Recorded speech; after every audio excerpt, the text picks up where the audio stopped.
Hello Pisces, welcome back to my channel. My name is Mariana and I will do the vibes inside for you today.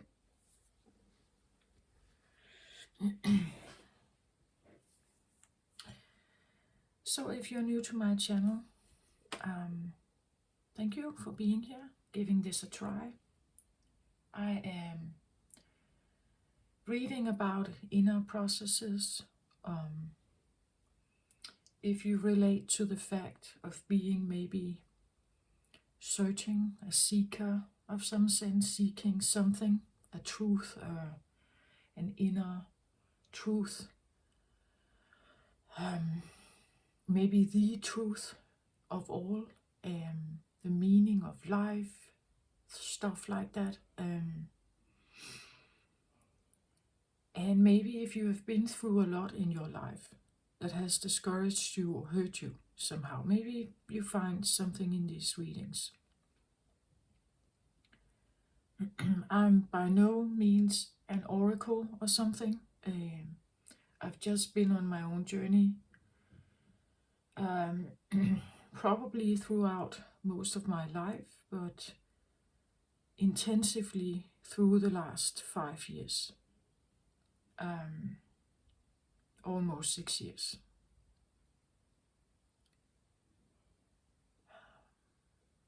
And I've had my own stuff going on, and it's just, if you feel like that could be part of your life, maybe you will find something here.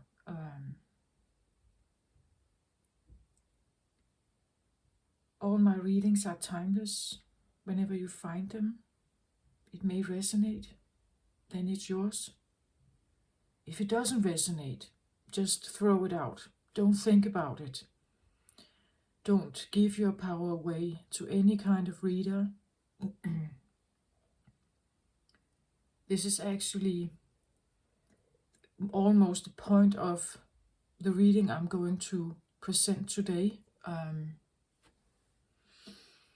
Because recently, if you go back and you see the latest videos I've made, I feel like words are dominating for humans, right? The narrative, the stories we tell ourselves, the identity that we cling to, or we have created an identity. It's dominating the world, and how we all live from that point. In my own case, I have experienced something in my life, and somehow it made me feel less. It made me feel weaker. It threatened something in me, and I submitted myself. I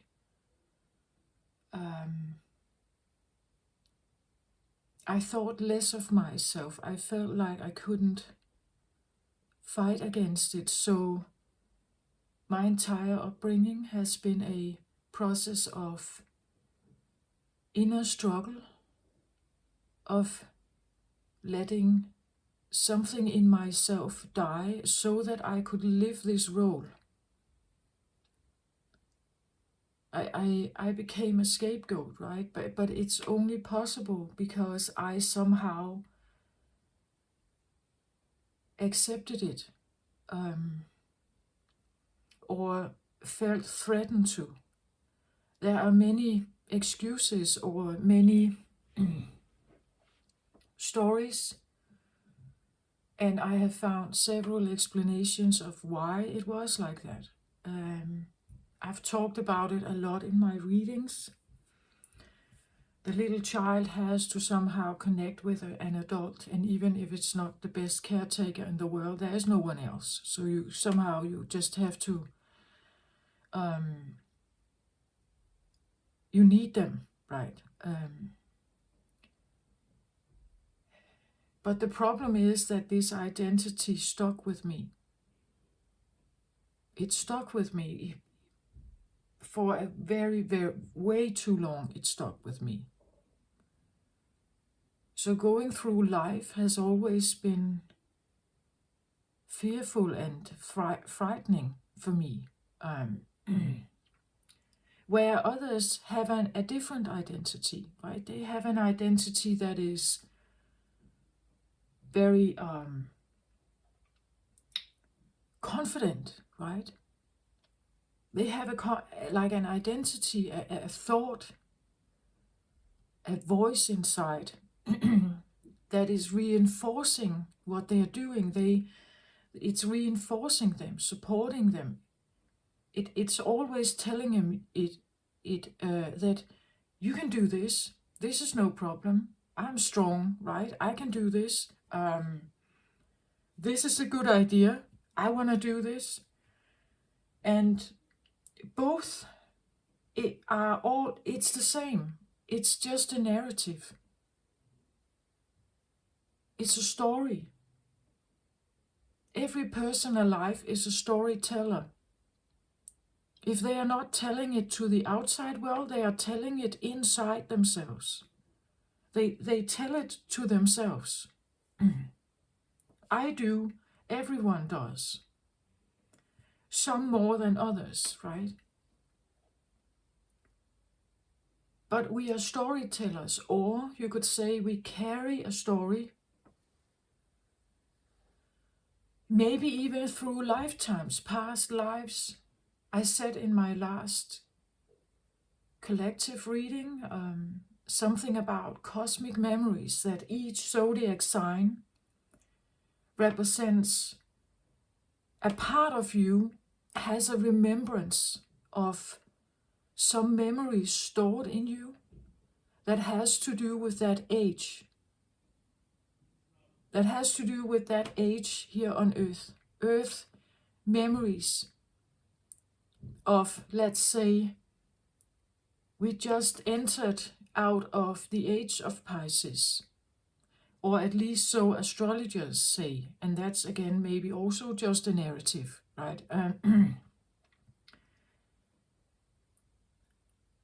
But the point is that if you go back in time, you can probably track something. You can track certain beliefs. You can track when was the church suddenly, the Catholic Church, for instance, suddenly becoming very powerful. What kind of decade was that? What kind of period in the world? We talk about the Great Depression, we talk about the Golden Age, we talk about the Ice Age. If we go really far back, we can even, if at least to a certain extent scientists believe that they can track maybe a certain time period where Earth may have been hit by meteors or something. Something that could end the planet, life on planet. A planet killer, they say, a big one. Or smaller ones. But if we look at Gaia as a living entity with a voice, it has been recorded, the hum of Gaia, that Gaia planet actually has a voice or a tone. And if we believe that it's a living entity, then why shouldn't it feel a hit like that? Like a hit that where the planet is reacting to that kind of hit, right? So if something is hitting us, we are what we call earthlings or earth beings. We are born here, we live here, we breathe this air. Some believe we are part of Gaia frequency, we are her children. Whether we feel like we belong here or not, that's another question. But some believe that we have We come from a star constellation. We align with the idea of Orion or other star systems. I believe we are a mix of all of this. Like, this is cosmic. Earth is just one planet. You can go back and look at that video I just made. The point of my story today for Pisces is the entire idea of the narrative. I don't believe there is any such narrative that is truly true.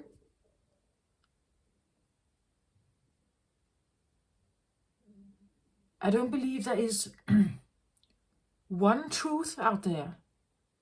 If we combine everything we have, then I guess we're going to find it. But my truth alone is just one fragment of something. Another tarot card reader has another fragment. And our ego voice chooses what we like the best, right? I believe we have what we call the seekers, those that understand that truth reveals more questions, and when you find the answer to those questions, it's just revealing new questions. It can be like probably a never-ending kind of story, actually. Narrative again. Like, still feeling you don't have still the quiet answer. And no, I don't think you ever will get it. I don't think I never will get it. I have somehow aligned myself with that fact. I shouldn't even supposed to try to find it. But there are seekers. And then there are those that are more avoidant. They are avoiding truth or avoiding any kind of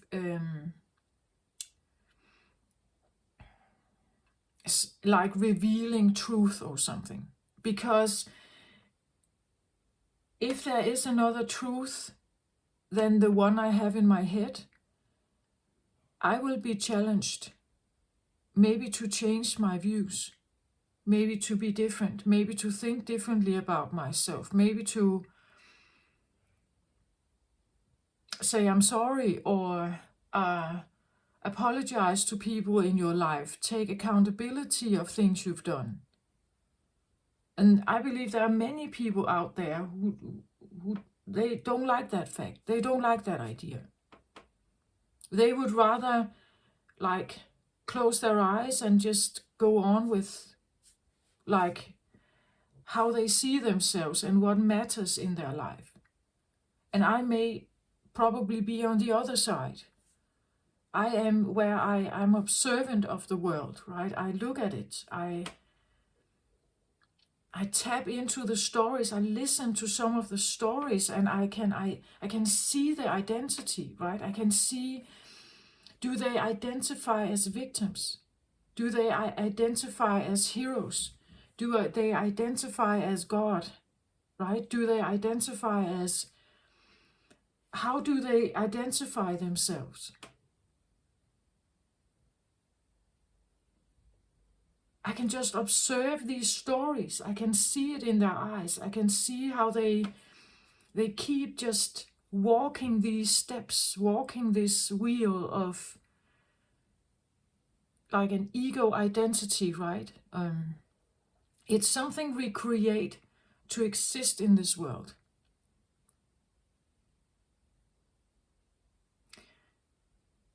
It's an interesting, the human is an interesting study because we all somehow know that we have a shadow aspect, and we don't really like to tap into it because then we are, challenged, right? It challenges us in understanding who we are. But we are the only species who does this. on this planet. It's like, for instance, if you take a lion, the lion can be a predator, but it can also be a protector of its family. It can be dominant, but it can also be relaxed and peaceful.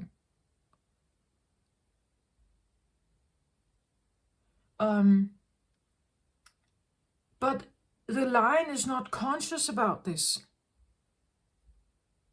It's not trying to hide it.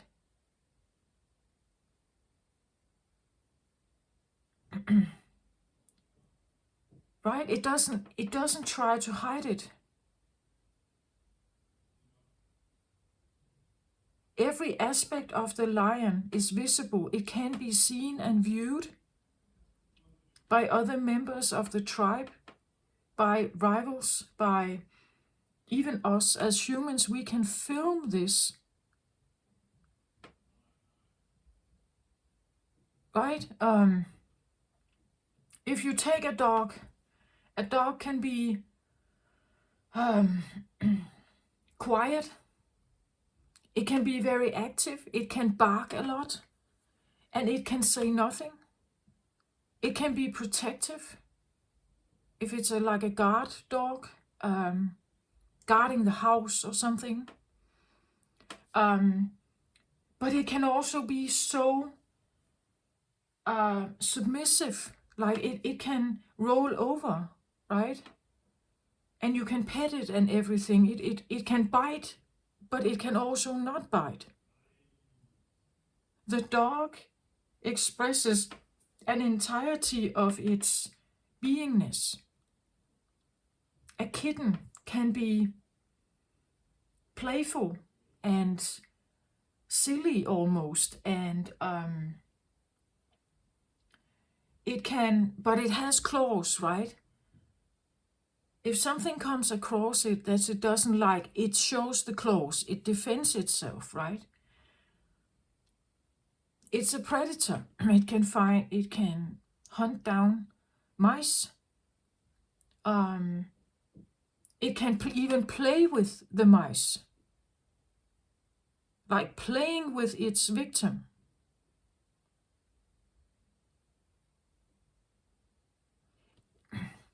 It's a part of their natural beingness, and they are not hiding it. Animals are living more in tune with who they are than we are. Most of us identify with something that is not animalistic. We believe we are not animals. We are more something else than animals. The shadow side in us, I believe, typically links to the animalistic side because civilization doesn't allow for our shadows to come forward, right? That's the animalistic part of us that we don't like. To show rage, to be aggressive, and stuff like that are not. Civilization doesn't like that. Community doesn't like that. We can't be in a community together that is supposed to hold all of us and then show aggression and kill others and be predators and be preys. We cannot, if we have preys and predators in the same room, they are supposed to control each, like their ego existence. Because otherwise there will be killing, right? There will be bloodshed. I believe the human race is actually denying a part of ourselves. The shadow we talk about is one part that we are not aligned with. We are not showing it fully. Because if we did, we would be rejected, resented. We would be cast out. or outcasts. We would be redeemed of the community. We would be outlaws. We would become bandits, rebels, right? And we couldn't have an ability to be within, you could say, the walls of the community, perhaps, or the safety net of the family, or whatever you may call it. We are not in tune with all parts of us. Usually we say also that the people that represent the opposite, that show that mostly,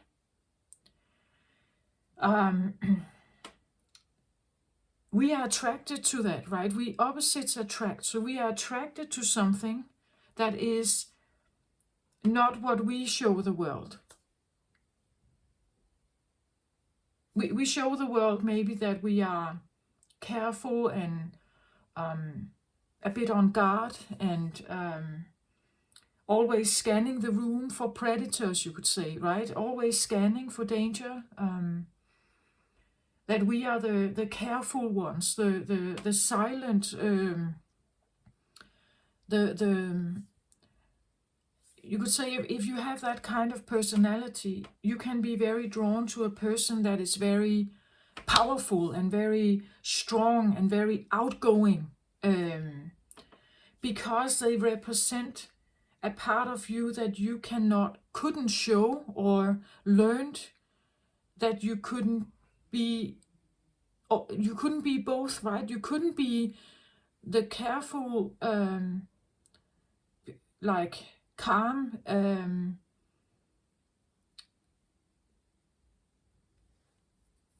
like silent person, and then also be the very outspoken, very loud, noisy person. You can, it's like our brain we don't get it, right? It's like we can't be, our ego, our identity doesn't allow us to have both sides. I cannot be a saint and a sinner at the same time. It's like I'm either or. I identify mostly as a saint, maybe, but I know deep down that somehow I may also be a sinner. I have done stuff, right? I have done stuff. The saint is a program, typically. Maybe you grew up in a certain household, maybe in a religious family, and you had to stay within certain norms. Go to church, you had to be a certain person. You had to obey to certain rules, maybe.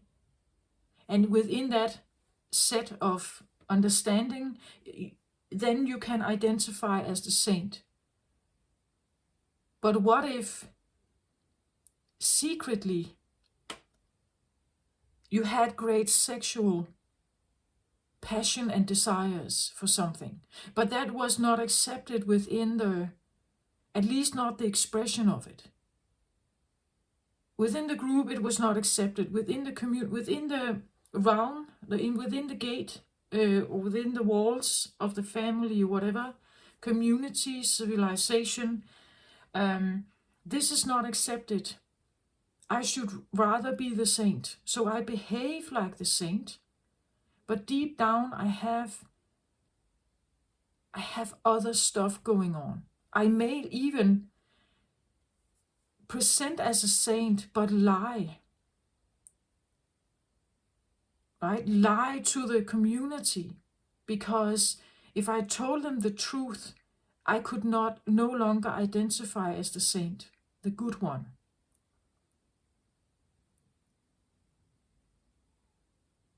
Do you get my point? It's like or at least it's like we all know this. Deep down you try to do good, but you also know that you have sides to you that at least within a certain group of people, this is not something that is acceptable.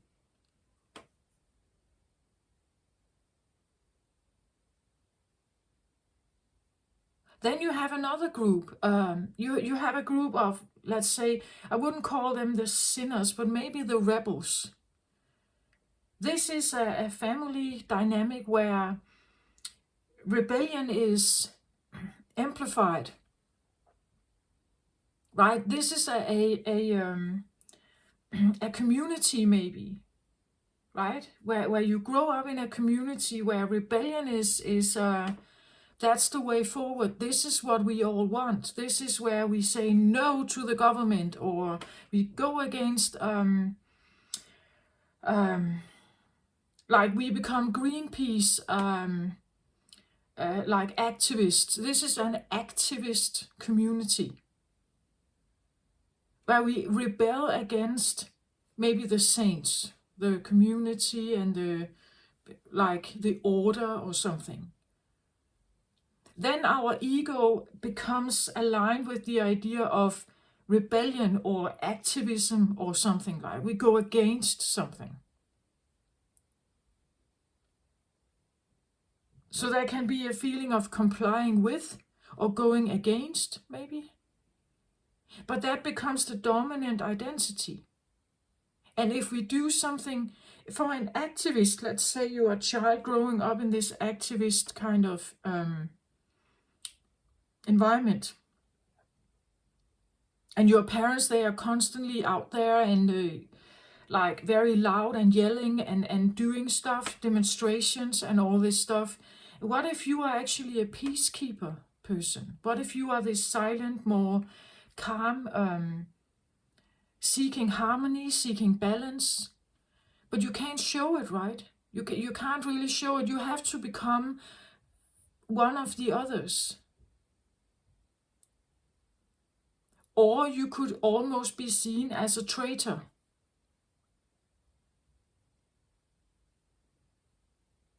I'm not saying this is for everyone. Of course, you can grow up in a family where your own wishes and your own decisions are supported. Of course, you can. I talk about these more like outer groups of more fanatic, maybe, groups. I myself, I'm quite sure I grew up in a narcissistic home. And within a narcissistic home, there is, well, narcissism is called the cult of one, because there's only one voice that is accepted. And therefore, everyone else has to comply with that voice, you could say. Narrative, that understanding.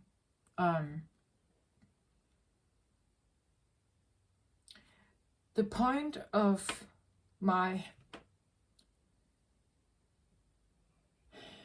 story today is that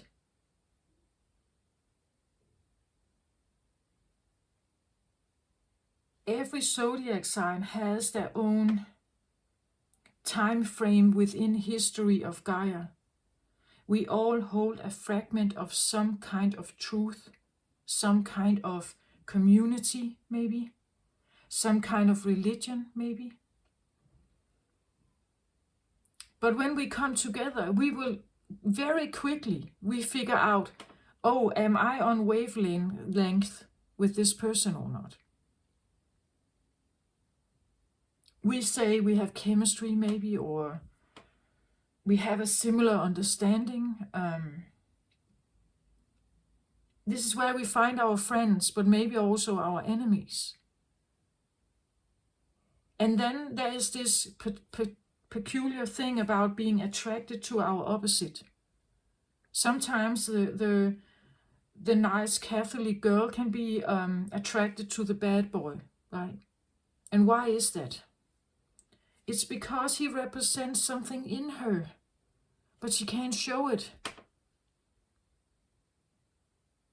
We feel separated from something. We feel separated from something, but we can see it here. We can witness it in other people, and we can ask ourselves, how can they be like that? There are no limits there. This is like there are no boundaries, there are no limits. It's very noisy, it's very dramatic, it's very tumultuous. How can they live like that? And I couldn't. I believe the shadow is a part of us that we long for it, and at the same time we fear it, right? Because when we grew up, every time we tried to rebel maybe against something, you were punished for it. As a saint, you were punished for it. So connecting with something that we truly actually long for, and it is embedded in you somehow, it's just very kept down, very hidden, even shamed, right? Every time you maybe sexual desires, right? Sexual orientation, maybe you feel ashamed because you know, if I tell this in my family, they will not understand. They will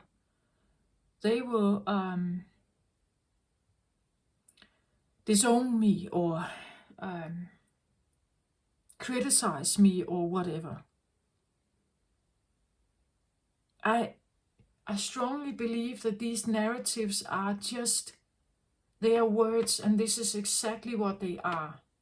But the meaning of the words,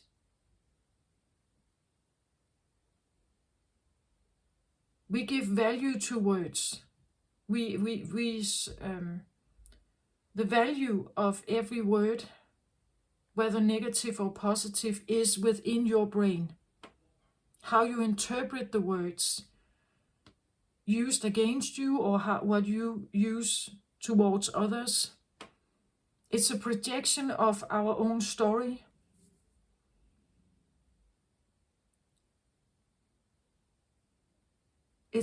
When they say something to you, they project their story to you, and they want to see your reaction. They want to see how are you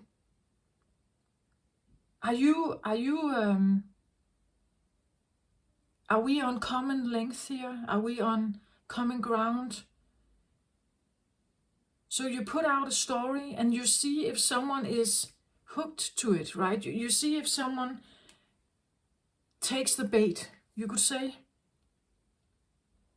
Do they like what you say, or do they say, yeah, that's exactly how I know what you mean, right? There is this back and forth exchange until you realize whether you have something in common or not. Whether is this my enemy, or is this possibly a friend? Right? And we can get tricked. Sometimes people lie because they are still presenting something here. In dating situation, dating is really terrible, but dating is like the worst show ever. Dating is not trustworthy, in my opinion. Dating is, we say, even for a job interview, you have to put your best foot forward. What does that mean? It means hide your bad foot, right? Hide it. Show only the brilliant part of you. Show only the good side, whatever that is.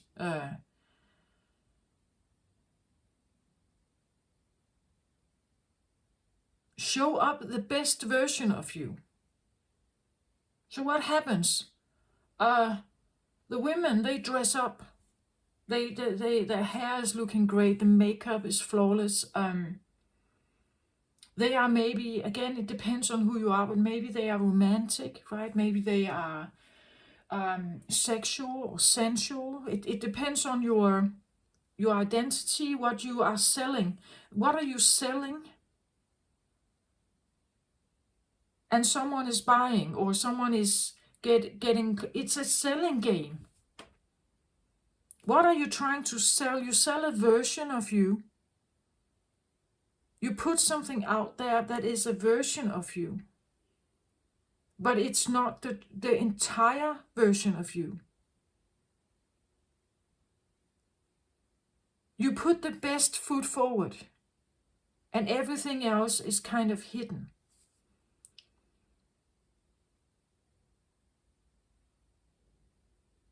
So when you go on a date, the guy will probably turn up looking great, right? They may try to say the right things. They may try to impress you or be a gentleman or whatever the scenario is between you, right?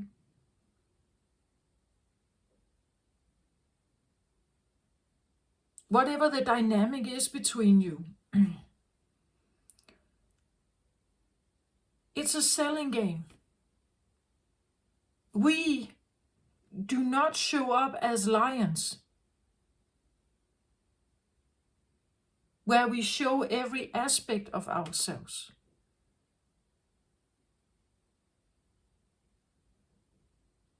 We don't do that.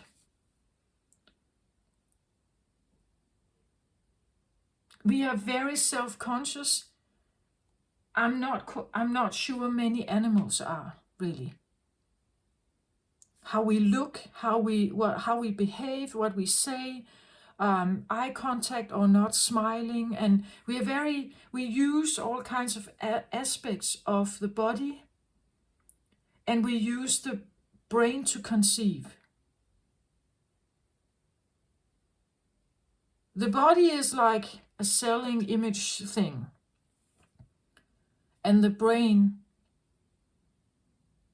is the manipulator behind it. And when I say that, it sounds really awful, but just think about it for a minute, right?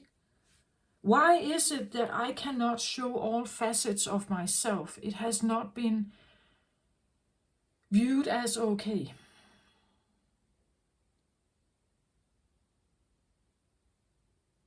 It was not viewed as okay. I couldn't show a certain element of temper or anger or even joy. Neither of them. It was not allowed. Having fun was not allowed. It was the voice I grew up in had something to do with lack. It has something to do with fear. Always needing to work hard. That working is the only way forward. There's not much room for joy. And if there was, it should be certain kinds of joy. Again, narcissism is the voice of one. So that there's only like one religion or understanding that goes. And you somehow have to align with that. Otherwise, you become this weird, intolerable part of the family, right? You become the outcast and you cannot receive attention or love or whatever you want to call it. Help, support, all this. And if you want to break free from that, this is what I'm trying. I'm trying to break free from it, right? Have my own voice. Figure out who am I? What do I actually like?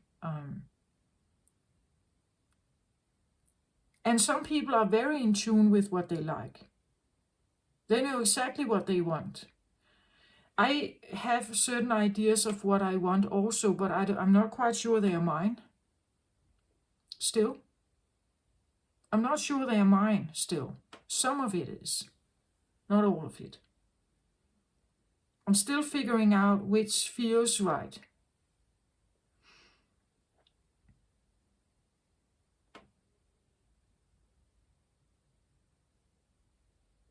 And narcissism always comes with a lot of drama, turmoil, projection, criticisms, all stuff, kind of stuff. So for me, one indicator is peace, which is the exact opposite, meaning that I seek something that is peaceful, that is not forcing anything, it's not critical. It's like tuning your antenna to something different, right? Tuning your antenna to something different. Because actually the men that I have been attracted to, they were extremely tumultuous. It was a drama life. It wasn't balanced for me. It exhausted me. I couldn't be there. And I felt like it was me, that something was wrong with me. But I just feel like it's this idea of understanding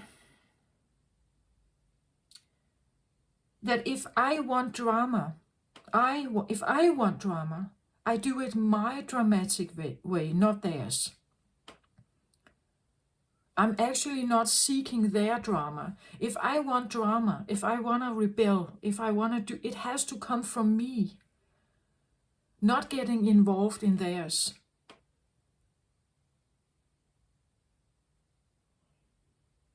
I have to figure out what that means inside me.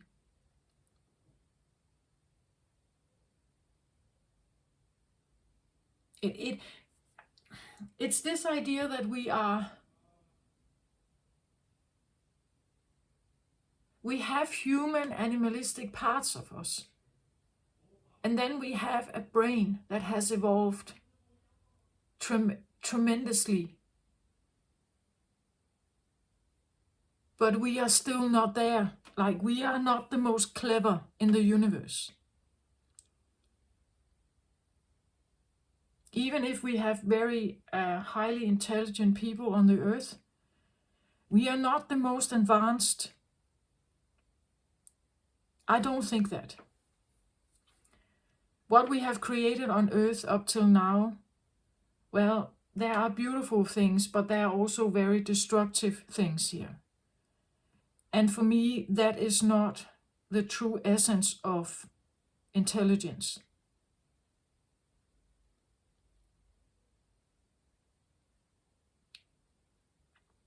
Because intelligence can become extremely domineering. And that's also what is happening with our existence.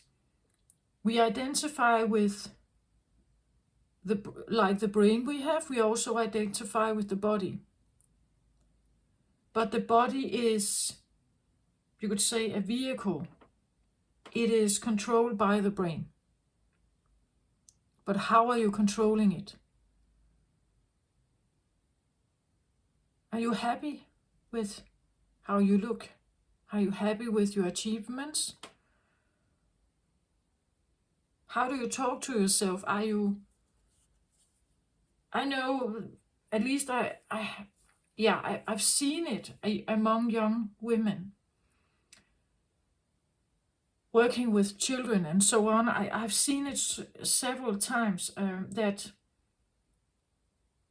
after a gym class, there was a shower time. And many of these young girls, they wouldn't shower because they were so self-conscious about the body and feeling that they were not pretty enough, or they didn't have the right body image. They had too big breasts or too small breasts, or they were too fat or something.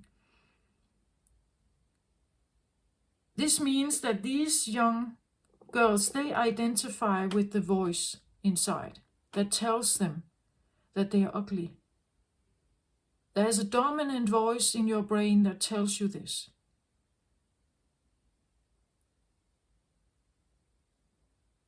I know that when I was in my 20s, I knew a lot of women at the same age who wouldn't go outside the door to work or anywhere else unless they put up full makeup and they put their hair straight and they did something to it, because they had this belief that if they should actually show up without, that would make them feel so bad. Like that it would really feel that they were so naked and so ugly, right?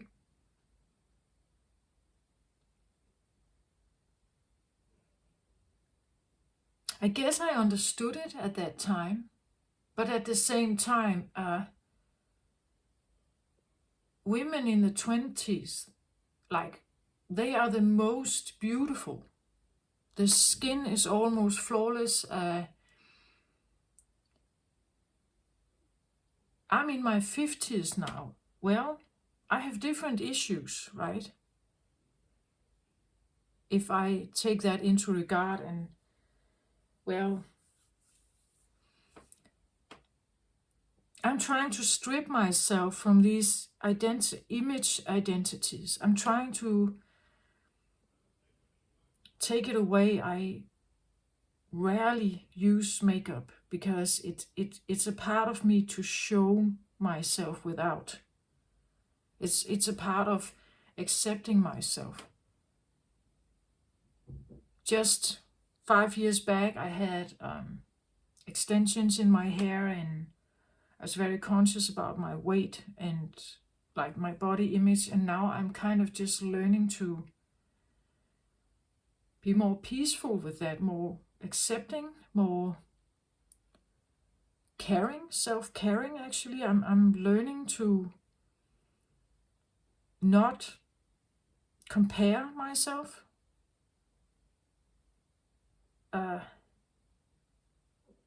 I'm walking on the street without any makeup on.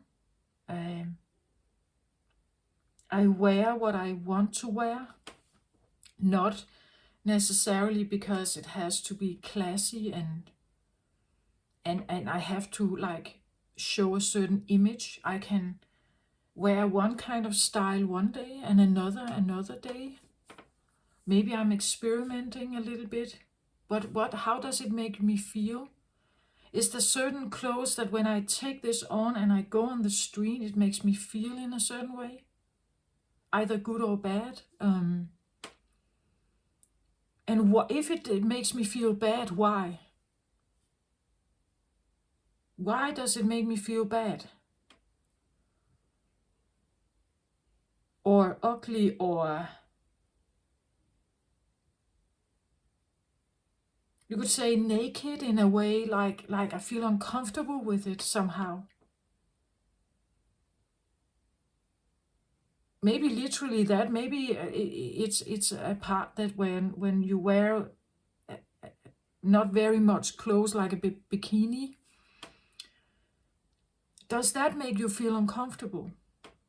Why you should love your body. You should tell it the most beautiful stories of how beautiful it is. It's because we tend to trust we tend to trust others more than ourselves. We tend to trust the media. We tend to trust everything we see on social media and television and fashion week, and somehow it has more say than your own voice. That's sad. It's very sad.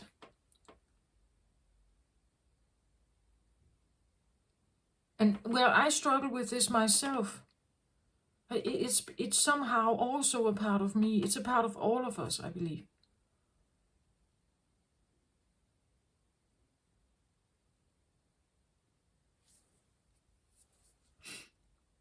Pisces is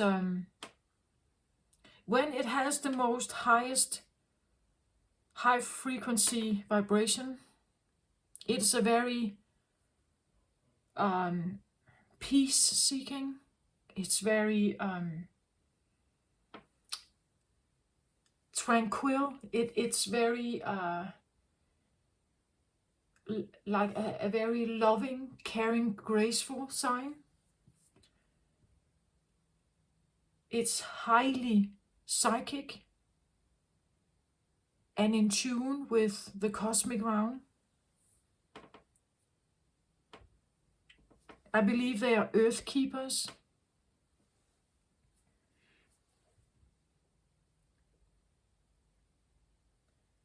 They have a bit like a there's also a slowness, like a calmness to them. The pace is different. It's a slower, calmer pace of moving or flowing. It's very flowy energy.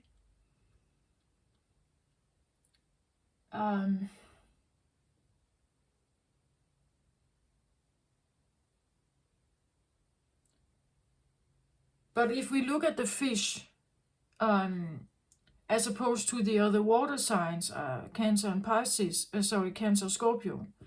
Cancer and Scorpio, they do have a shell, and they have these like claws that you can defend yourself with, right? The Scorpio even have like the sting of the tail somehow. But Pisces has none of this. The only defense mechanism of a Pisces is the quickness and the slipperiness of the Pisces. It's the only way it can save itself. And the constant, even in dark water, they may use like their antennas, right? The psychic, intuitive abilities to scan something. And just a slight stone in the water, pst, they are gone, right?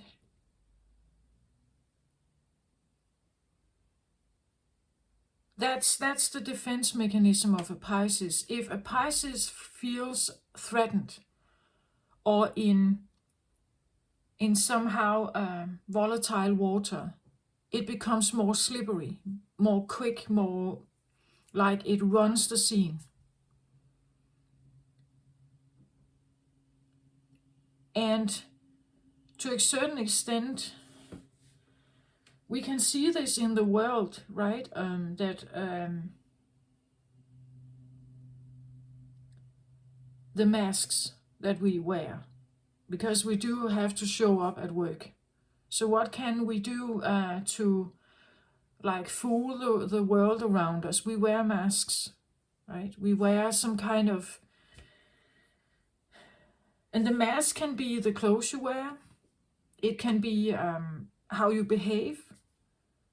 So let's say you wear a business suit. You send out some kind of signal to the world. I'm a business person. Like I have some kind of authority, maybe. I am in leadership. I am, or the opposite, right? You are, and typically then we have a down dressing, right? The more comfortable clothes, the more relaxed clothes, the more you become like a hippie or something, right? You change, like the image of you changes with what kind of clothes you wear, how you style your hair, how you if you have makeup on or not.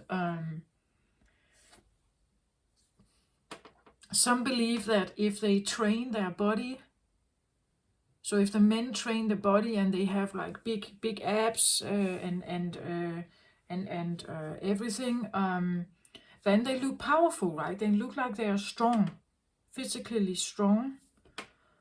That also shows something, right? That don't attack me necessarily. I have a certain strength, right? But that can also be like a subconscious thing. It can come from a fear, right? That maybe you are deep down a person that actually fears, and to avoid like being challenged, you build up your body, right? You build it up to have a certain look so that people stay away from you.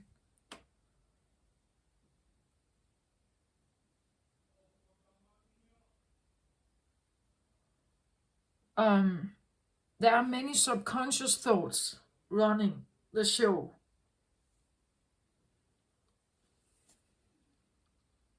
Scientists believe that only 5% of our conscious thoughts are what we are showing during the day, but mostly it's subconscious. We act in certain ways, we avoid things, we tell lies, we do stuff because of something deeper, something we haven't figured out, or we are trying to avoid something.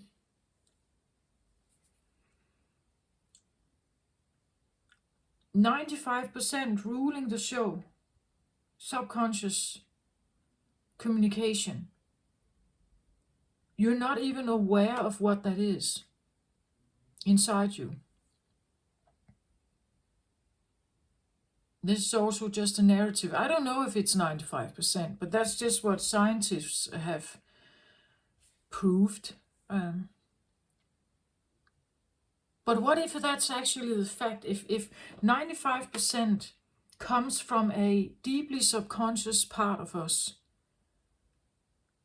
where all kinds of ideas can flourish and we don't even know what it is. Fears and everything can be in here. We don't know what it is. Trauma even. What kind of decisions do I make?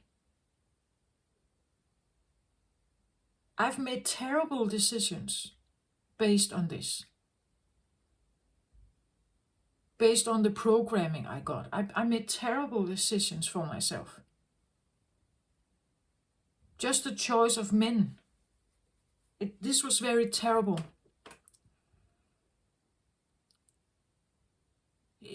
Terrible choices. But I didn't know, right? I didn't know until I know. And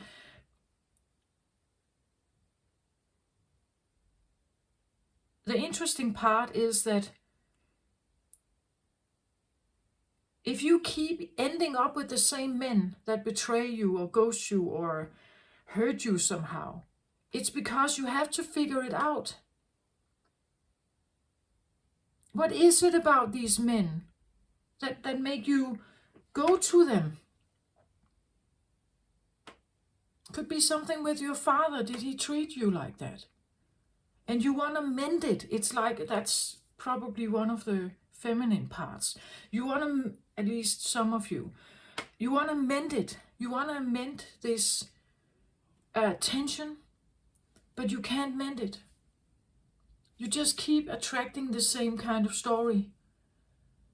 And when I realized that, I understood that I have to adjust my antenna in a different direction. The problem is, if you have been attuned to drama, and you can find other men who are actually caring, compassionate, understanding, supportive, and everything, you can find that very boring. Because now there's nothing to mend. There's nothing to heal. Nothing to... It's actually good. Right? Now it's actually good. But it could be, actually, if you're not conscious about it, it could be that now you create the drama because you get bored there.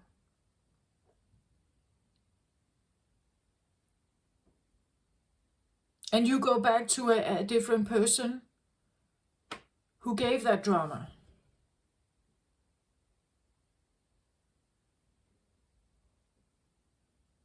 Because when you take on the hat of being the drama queen, you change your behavior. Now you're not the healer or the saint, right? Now you become the bandit or the rebel, the dissatisfied one. And over here it was not you, right? You were not the troublemaker. You were the peacekeeper. You were the healer. So your identity gets into trouble. What you have identified with, the voice inside you. It's so like... So you attune your antenna to something. And this is what you get attracted to. You just have to figure out why. Usually life gives us many cycles or repetitive patterns. You meet the same people again and again. They do the same stuff. Why do they do that? You can't control it. You can only control your own reaction to it.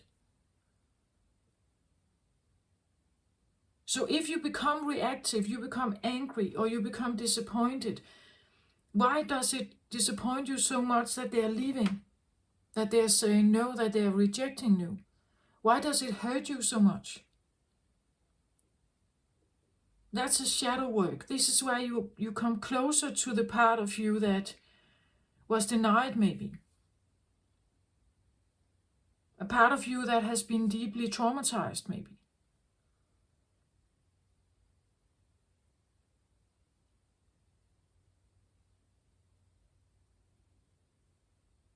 It's the more and more you uncover,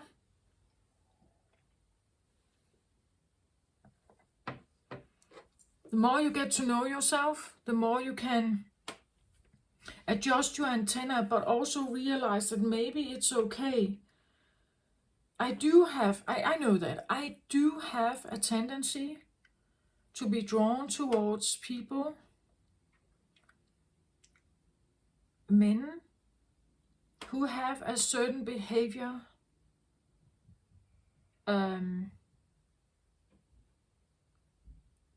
that resembles where I come from. Like the tension I felt in my home, the things I couldn't do, the non-acceptance of certain things, they have this. They have that, they have this.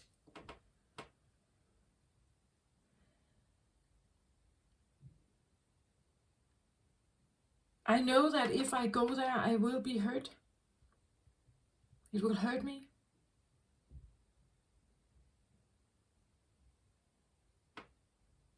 But I still somehow feel it. I still have a draw towards it. But it's going to hurt me.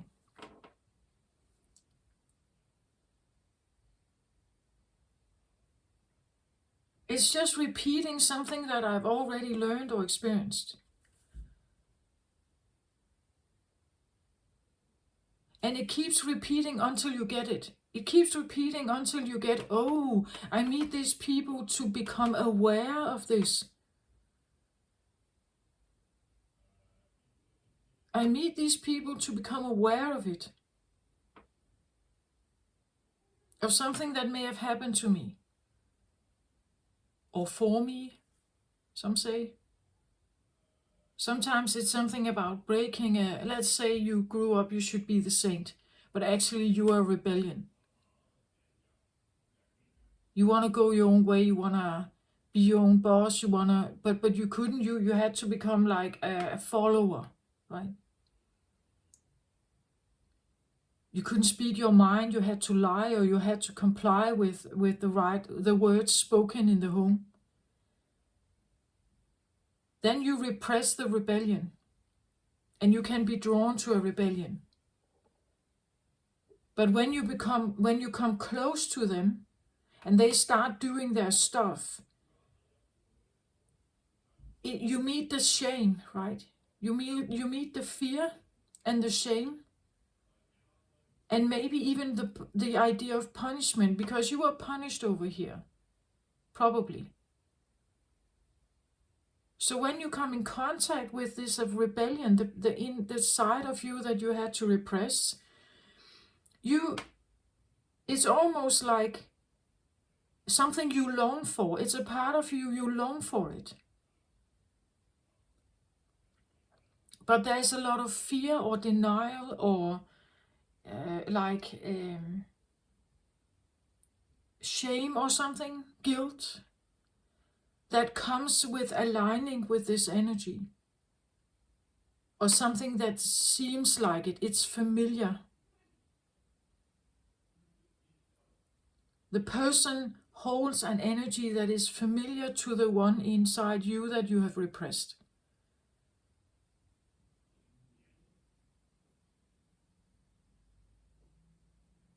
And when you come close to it, it may feel great. It may feel like, oh, I longed for this. So I finally found it. But it's not you, it's someone else. You're connecting with something that is not you, it's something else. It looks like it. But the real one, the real bad guy or rebellion is inside you. It's not them. It's inside you. Maybe buried under several ton of layers of like shame or guilt or something. But it's in there. And it understands you perfectly. Whereas the person you meet, they have a fraction of it. But they will never be the identical part of you. They will have other elements that you may not like. A person outside of yourself can never heal you. It may be a supporting factor. It can be something you like. They represent something you like. But they can't heal you.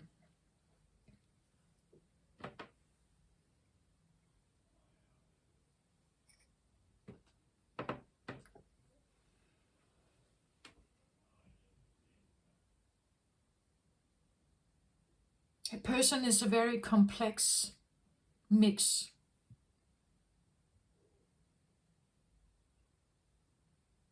I believe it's all about finding the right home or identity, if you want to have that word. If we feel disease inside, we don't feel settled, we don't feel calm, we don't feel peace. We can be drawn to people that are very peaceful because they have the calmness that you're looking for. That if you feel a lot of unease and turmoil inside, something peaceful can be very, yeah, this is what I need. Because you don't have it yourself. Or you haven't figured it out yet, you haven't understood it yet. But getting in touch with someone very peaceful here can be nice for a while. Until maybe it becomes annoying, because they actually are not healing your disease, right?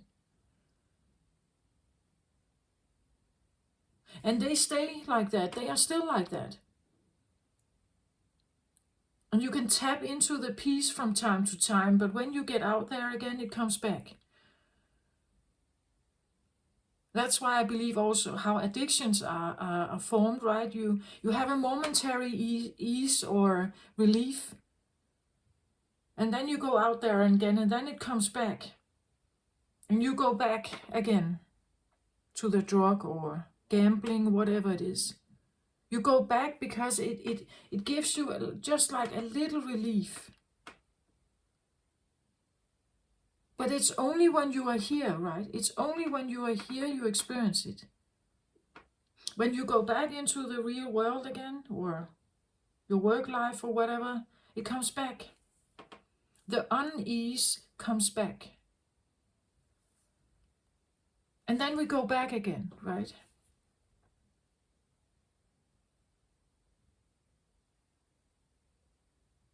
But what if you could have the balance within you at all times?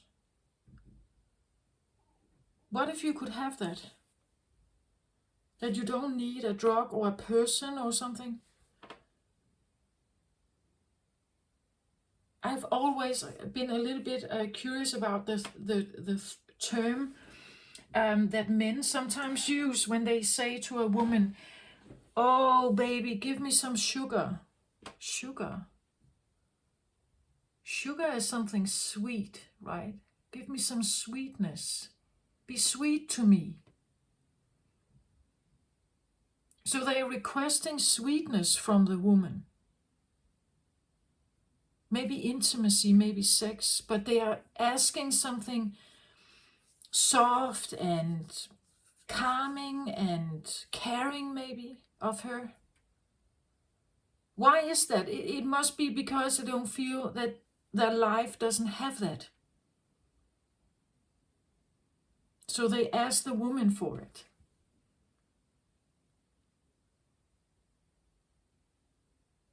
And then they come back, and they come back, and they come back, right? It's like,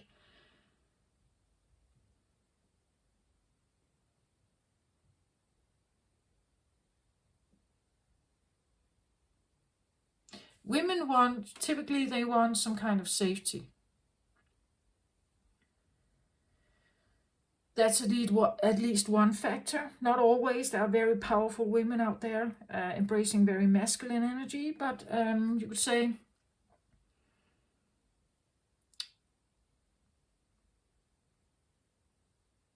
but again, it's an identity thing, right? It's because deep down they may feel weak. If the feminine identify as feminine, so they have a lot of feminine traits, they could come from the period of Earth where there was a lot of feminine energy present. Earth was going through a phase, an age, we say. In astrology, it's about 2,000 years, a little more than that. And again, that's also just a narrative. I don't know if that's true. But the human mind can comprehend that there's nothing we can stick to. We want a proof, or we want to believe in something. So if I choose to believe, again, it's a choice what you believe in. Just choose what you want to believe in. If I choose to believe in astrology, we are said to be in the age of Aquarius, in the very beginning of it. Meaning that Aquarius energy, which is very highly intelligent, feminine, but again, it's in a lower vibrational, more dense energy. So we are still operating in a denser aspect of it. And we'll see how far it comes over the next 2,000 years. I will not be able to see it. But the point is that if Earth has gone through these cycles, more than 2,000 years of, let's say, Pisces energy, maybe at some point it was in a very high vibrational state. But then Earth got some hit, right? It got hit by something. For instance, during the Scorpio is associated with death, right? In tarot. Deep hit, deep wounds maybe. Meteor hit, ice age, all this.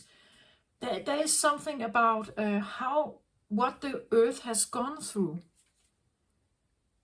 And we can only go a certain amount of years back, a certain amount of 1,000 years back. Not to the entire beginning, but the Ice Age was about, what was it, about 13,000 years ago. What happened then to Earth? What happened? Could it have been like a meteor hit somehow? Because if that was the fact, it would make sense, right? That Earth reacted by becoming instantly paralyzed and frozen. It extinguished all life, right? So we paralyze and we freeze. When you can't flee the scene, when you can't fight against it, you fawn or you freeze, we say, right? And in this case, maybe Earth couldn't move. It follows a certain path around the sun. It can't just jump out and jump back. And the meteor, the asteroid, may have hit Earth. And when you get a death stroke like that, something so massive, so big, the earth may have reacted again, right? I just believe that we all, and if you are a Scorpio, you may deep down have a knowledge of this. There is a memory in you that knows this. On a deep cellular level, it knowing this. And if you are a Cancer, let's say Cancer was a 2,000 year span on Earth. Maybe it was in a high vibrational state, maybe it was in a denser, lower vibrational state, but the Cancer energy comes with, it can be like very imaginary, it can be very also psychic, it can be a lot of fantasy, there can be also illusions. But that's denser, low vibrational walls. For instance, the Chinese wall. When was this built? During what time was this built? Can we somehow go backwards and try to figure, can we go that far back? It's not really that far, right? But the point is that it represents something. The idea of needing to build a wall and protect something. Protecting something.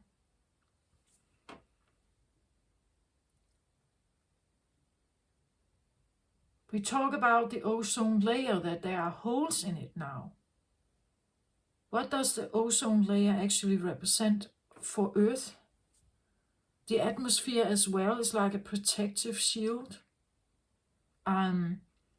If something happens to it, it's like taking the shield, the armor off of Earth. It's totally naked then, right? Anything could hit it. It would be extremely vulnerable. We would be extremely vulnerable because we live here.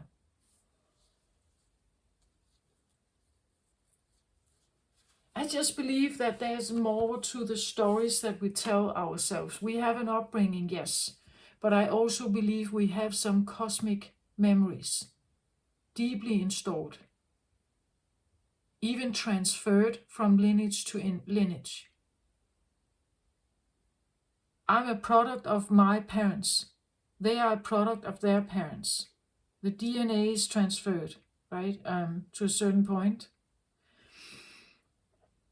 So we are a mix of all the zodiac signs, all the energies, but we are also particularly in tune with something.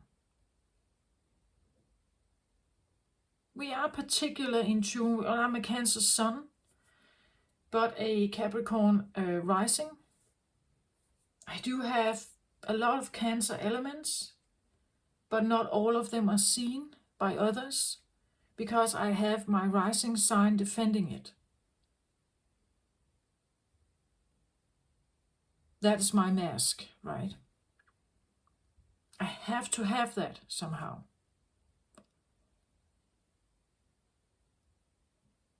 To be here.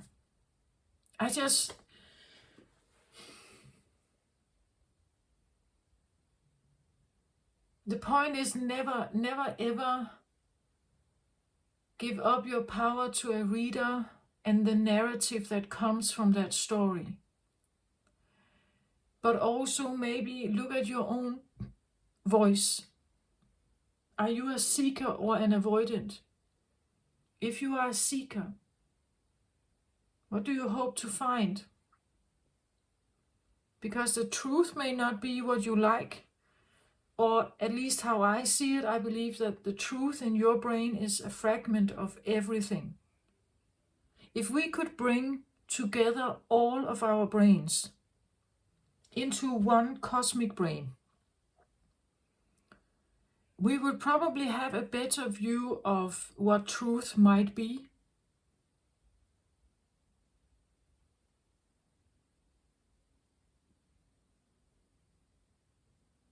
I represent something, but it can't be all.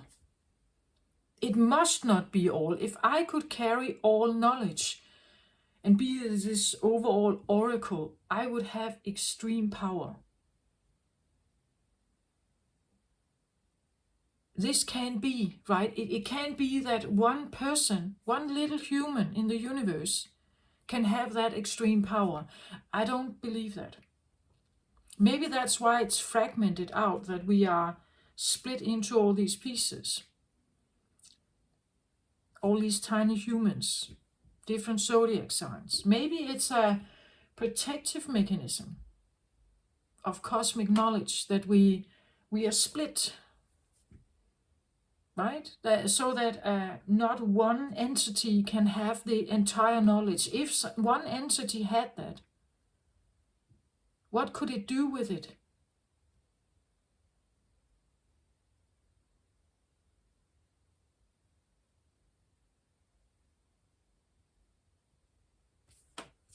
I don't know.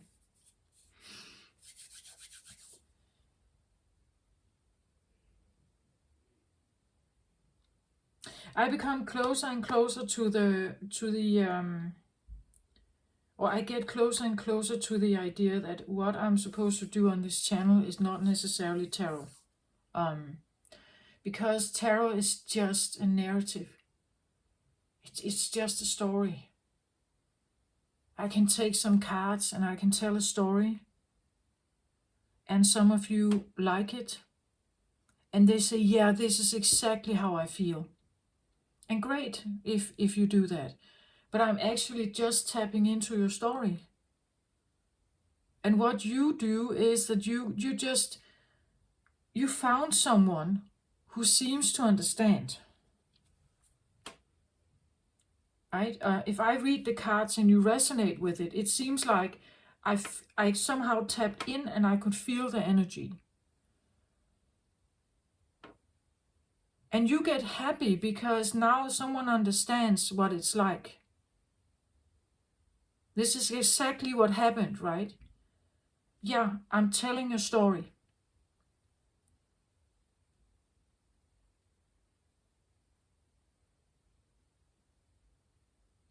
A story in someone's head.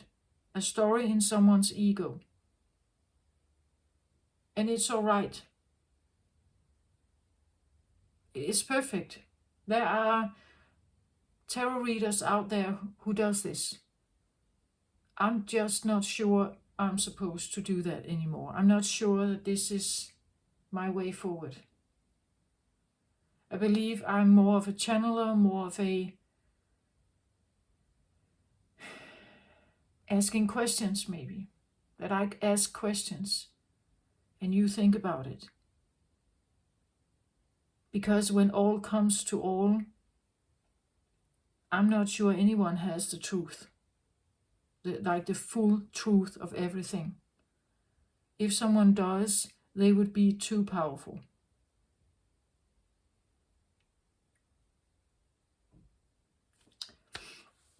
I'm going to take just one card from each pile. And because it's like the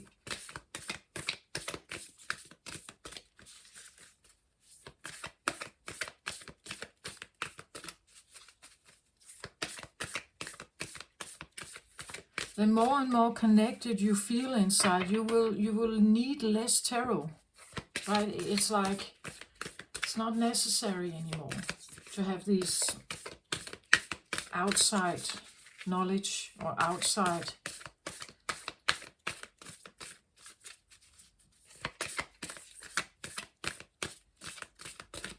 you will stop maybe watching tarot because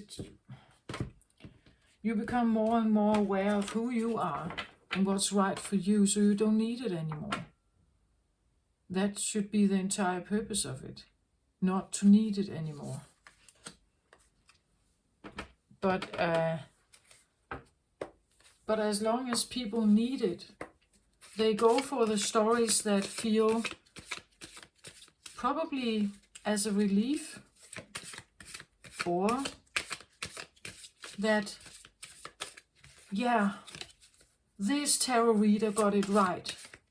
I did that myself in the beginning. I swallowed all these tarot readings and I identified with all of it, and I got consumed and addicted to it almost.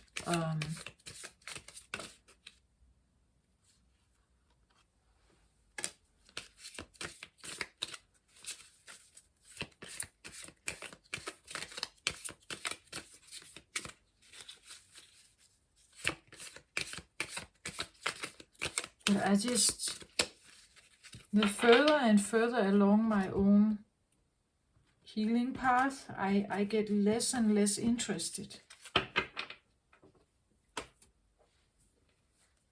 Also because it just keeps reminding me of the ideas that this is just a story, and if I tap into it, it becomes my reality, right? I can create it. The more I believe in it, the more I identify with it, the more I feel into it, it becomes my reality. So it can be a good one, of course, positive one, but it can also be a less positive one.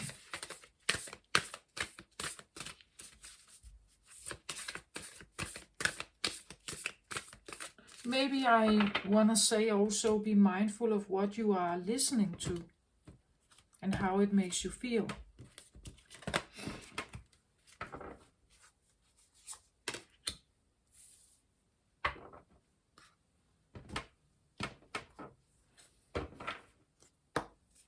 If it taps into the drama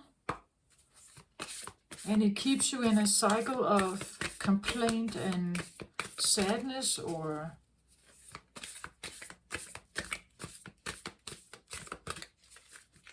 drama,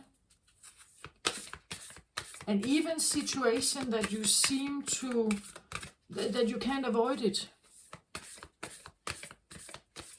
Let's say you have a brother and they have a certain way of talking and speaking, and they are obsessed with a way of being and thinking, and no matter what you do, they will keep being like that.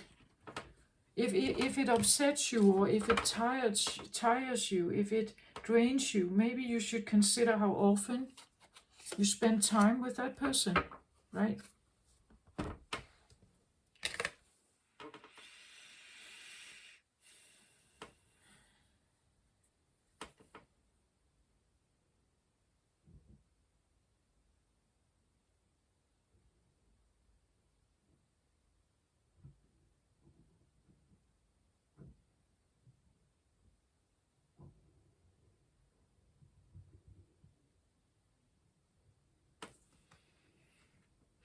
This was a flyer. Ace of Wands reversed.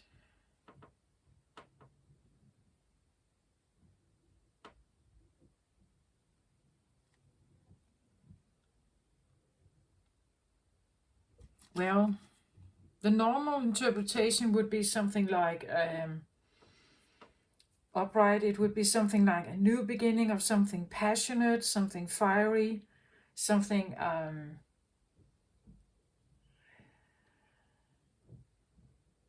maybe like a new sexual encounter, something like that. It can be something like a passionate new business idea, a passionate new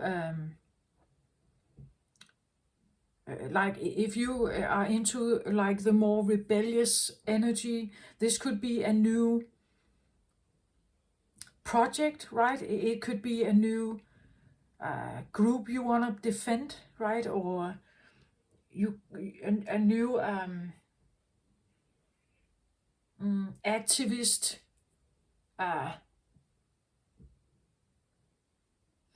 project, or demonstration day, or it could be like a planned intervention where you are wanting to fiercely and boldly confront something, but not to just enrage people, but it's because it drives you, right? It gets you out of the chair, right? It gets you moving. That would be the Ace of Wands, that it sparks something in you. This is a spark of something. A spark that really wants you to go somewhere or take action or something.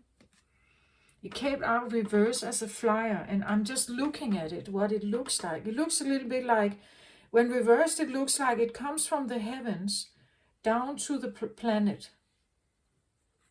Like the earth, maybe. That something actually comes from the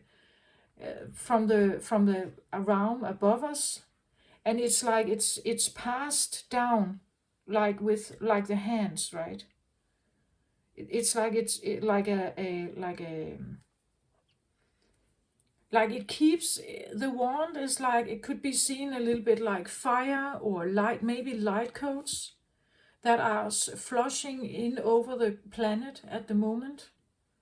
A fiery, it could be maybe the feeling that the planet is under attack. That because fire can be aggressive, but it can also be passionate. It can be, let's say this is a passionate new idea that you want to become a climate, you have passion for the preservation of Earth and climate initiatives, right? That maybe something comes from the sky that gives you a passionate, maybe this is actually like an epiphany that comes from the hands of God, right? Or something like that. These are the hands of God, and they give you some kind of passion for something here. Very passionate, fierce and bold. It's like it comes from the sky down, and then it could be that it comes into your crown chakra. That this is your head, right? And it comes into your crown chakra. And suddenly you have these new ideas, new projects, new something here. Maybe not knowing exactly how to get it into place. It is reversed, but it comes like a stream of something that may come from the heavenly skies, you could say. Like it's given to you, right? It's given to you, and it reaches the surface here of planet. This could even talk about, as I said, like the asteroid, right? That something comes out of the heavenly sky and it hits the earth with an enormous power or burn here, an explosion or something. And maybe there is something in your conscious mind about this. You may take it how it resonates. It's just how it burns through. It's like it burns inside the planet, right? Like there are these elements that pick the surface, and then there's this like fire inside. Almost like it's coming from something else, and it's lit a fire somehow. A passion.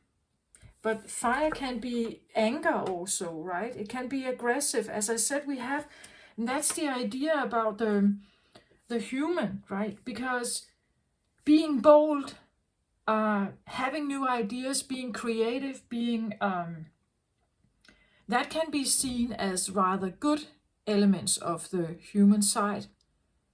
But anger, rage, uncontrolled behavior, that is seen as bad, right? As there is this idea, that's what I feel like, that we have it all. And the more we realize this, the more we get in tune with that we have both. the more we will probably be able to accept who we are. I'm not saying it's easy necessarily, but I'm just saying that it's, to a certain point, rage can be necessary, otherwise you can't keep alive, maybe, in a certain death or a very threatening situation. If you don't unleash your inner rage, you could actually be killed, right? So therefore the rage can actually keep you alive. But it doesn't mean that you do well in the rage. Maybe you hurt someone. Maybe you...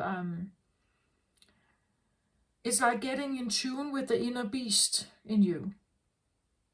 Or the other way around, getting in tune with the inner prey or weakness in you, right? There's an element of both in this.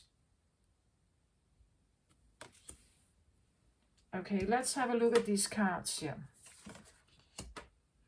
Archangel Raphael.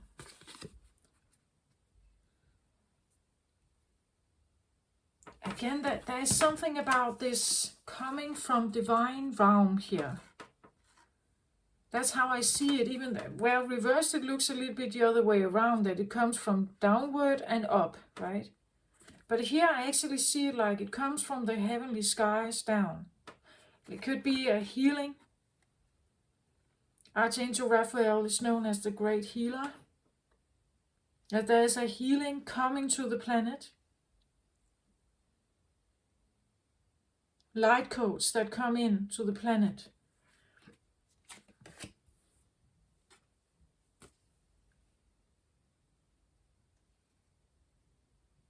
Again, it's like he's coming with something here. Well, first of all, his heart chakra is lit here, right? So he has very beautiful light heart chakra. And then it's almost like he's offering some, as I said here, it's like he's offering something. You see his hand here? It's like he has this green, like I'm offering you this. I come with a healing element. I'm offering you this. It comes here. Maybe in the sense of a fire. Fire can talk about will also. From not having one, free will, to getting a will. Like a feeling of free will. I can do whatever I want. I go my own ways. A fire element, right? This is what I want. I go for it. Maybe this is what is coming in. That something is given from the divine hand to you, to the earth planet, a healing maybe of the free will.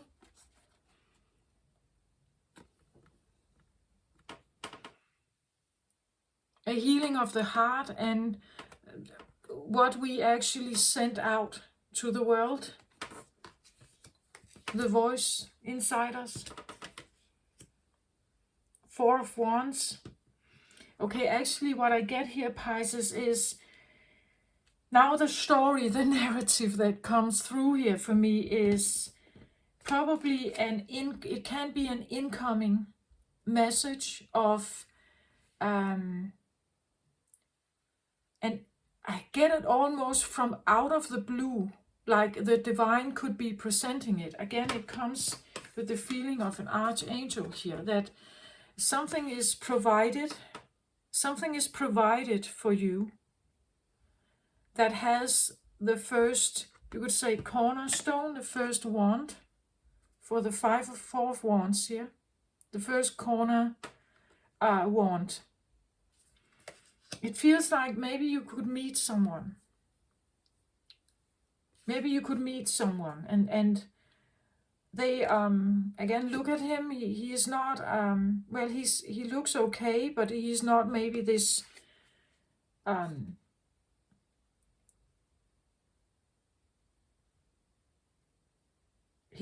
like, well, he could come across a little bit like, he doesn't look like a god, does he? He looks like an ordinary man. He has no shirt on and just these loose pants. You could meet someone who, on first glance, they actually look maybe not what you hoped for, but they have the most beautiful heart and they have something to offer you here. Again, it's reversed, right? Maybe you don't feel like it's like an instant attraction. Maybe it's not an attraction that is instant. But I feel like they may have like marriage material. They are willing to work with you here on a home. The feeling of home, it may not come in as like this instant feeling of attraction and chemistry. This could be like an advice that says, take things slow. Don't necessarily always only go with what is fiery and extremely passionate. Maybe let it be slow. Get the feeling that a healing is maybe a bit slow. It's not instant. It's not right away. It's not. It's a slower process. But what is going on? I feel like you could work with Archangel Raphael, ask him to help you heal something here. Whether it's your will or that you want to find a person that really truly is your match, your beloved, you could say. I feel like he could help you do that. The Four of Wands here. It's just, again, whom he may bring to you may not at first glance look like maybe the perfect person, right? But again, there's something about this guy. He may not look, rich or something, but he has this glow around him and the biggest heart ever, and he's offering you something here. He wants to offer you maybe commitment, maybe marriage. The Four of Wands is sometimes seen as marriage. Home, you could say, like the cornerstones here, home. Could be the feeling that someone comes in and they're offering something here.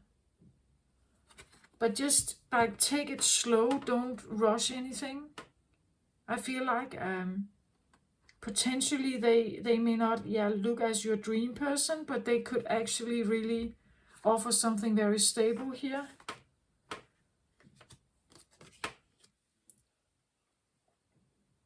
Or again, I said something about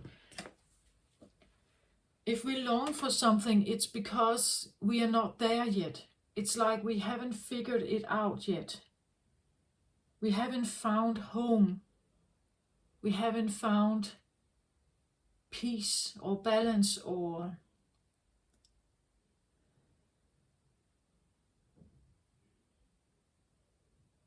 that there is something about this idea of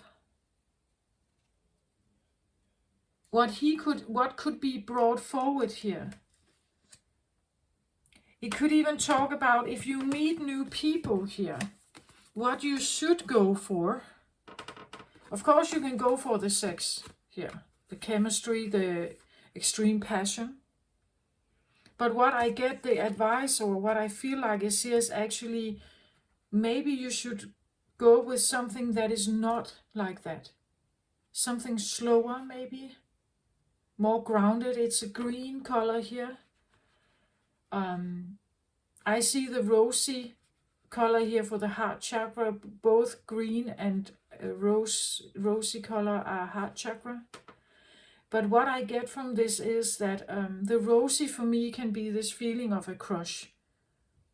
It has this rush to it, this feeling of, oh, I finally found my match and this is just a perfect soulmate and everything. And you're on this rosy cloud of endorphins or whatever, and everything just looks perfect. This person is just totally perfect.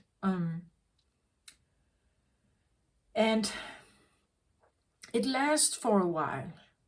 You only see unicorn and rainbows and everything when you are with them. Everything is just this beautiful love experience. But then every day kicks in, right? The honeymoon phase is over and the more grounded version kicks in. And that's what I feel like he's offering you something here that comes from his beautiful heart, and it's very grounded. Like it's not supposed to be this rush. It's not supposed to be this. It should be a long-lasting feeling. But maybe he will come to you in a way that you, like the person, go with people, or the person, the man or the woman, go with someone who offers something that seems a little more grounded, I feel like. Not too fiery. Many people misjudge the attraction for love. They believe that the people I have this strong chemistry with, it's because it's love. I don't think so. They represent something you long for, but there's also guilt, shame, fear, and everything comes with this person. As I mentioned in the beginning, we long for it, but at the same time we can't stand it, actually. That's, I believe, also why many marriages fail.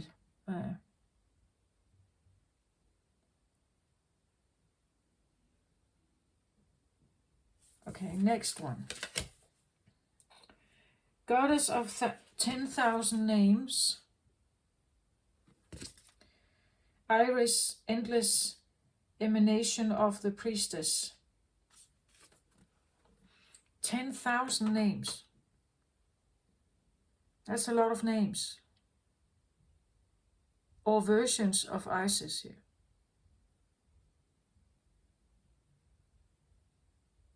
What I get from this is something like the perfect person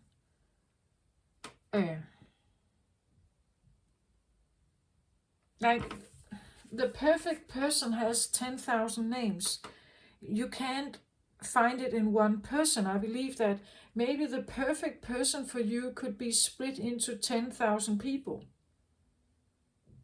or souls or something. It's like it's an endless emanation of the priestess. It's a never-ending story, maybe. A never-ending story of the exchange of love, and who are you choosing?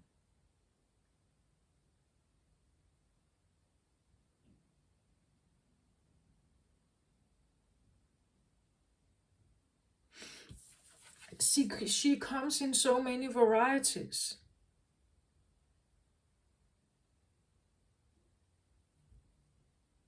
And maybe that's it. How do I figure out who is the right one? You have to go with a certain feeling. How do they make you feel? Well, at first, maybe they make you feel excited and seen and prioritized, and they bring something forward to you that you may like. It's just, for instance, in narcissistic behaviors, we know that the narcissist uses the term love bombing in the beginning. They put definitely the best foot forward. They show you everything you want to see. And the passion is extremely heightened. You get too drawn to them. Everything goes very quickly. Quickly into a relationship, quickly into sex, quickly into everything. Too quickly. And I just get the feeling here, don't let yourself be absorbed by passion, right? It's not necessarily what you're looking for. The passion is an indicator of something, but they should bring more to the table here, right? It's like Raphael is asking that there should be more. It shouldn't be focused on passion. It should be focused on something slower, something more long-term. To heal the planet. Again, this is a card of home, family, marriage, commitment. To heal the planet, I feel like. To heal the planet, we need to regard her as our home. And if the planet is our home, we have to treat her right. We can't be explosive, right? We have to treat her right. That there's something about becoming more aware of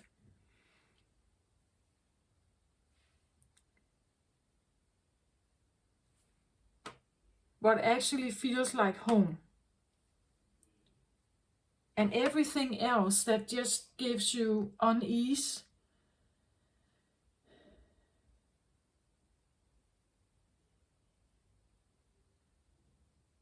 it's probably not helping you at all. But humans can become addicted to the drama. That could also be what this talks about. We have to shed the drama. This is the drama, right? New beginning of something dramatic here. Where this could talk about we have to shed the drama. That the drama has to go for us to realize what real true love is. Something that can actually found a beautiful home.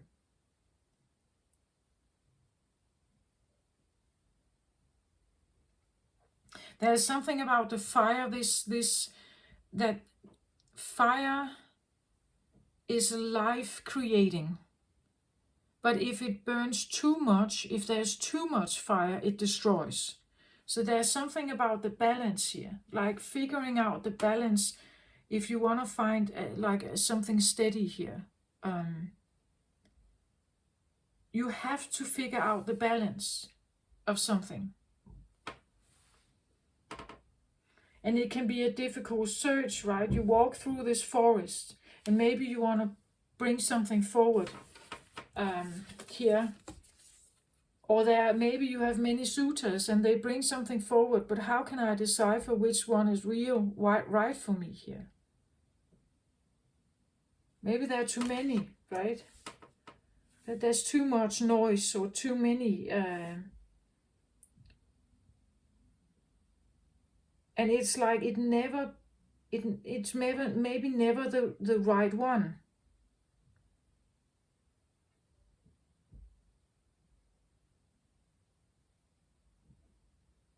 Again, Iris is just one name. It's an Egyptian goddess.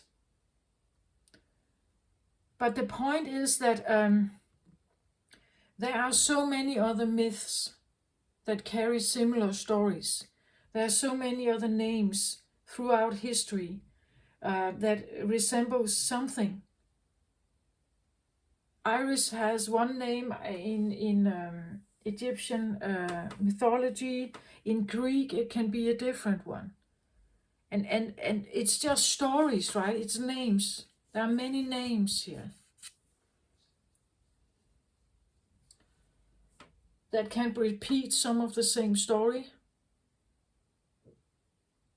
We could even say that Isis is just one version of religion or one version of... it tells a story about her, but she is... or an archetype, you could say. It's just a story, or it's one story, but it may have been written in many... Let's say there are fairy tales that have elements of her, right? There are deities that have elements of her. She can be found in many deities, maybe.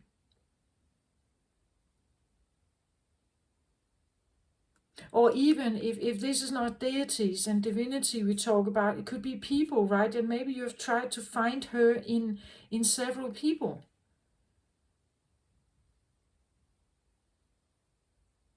In several people.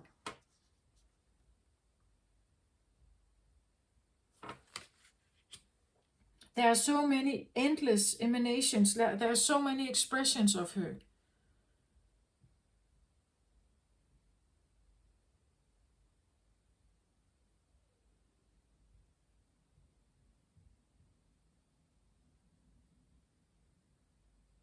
It could be that if we talk about Archangel Raphael here, that he talks about that like an energy like this that is actually wanting to put something forward to you. But there are 10,000 of them on Earth plane. But you just have to find them.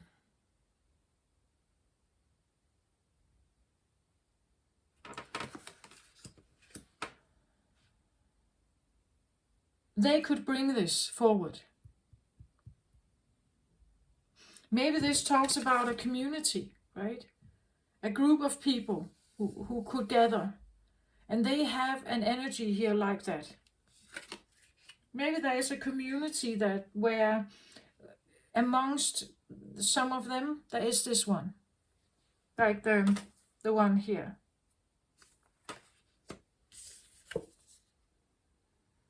Be courageous, truth conquers all. Yeah. Be courageous, truth conquers all. And what does that even mean, truth? Truth to whom?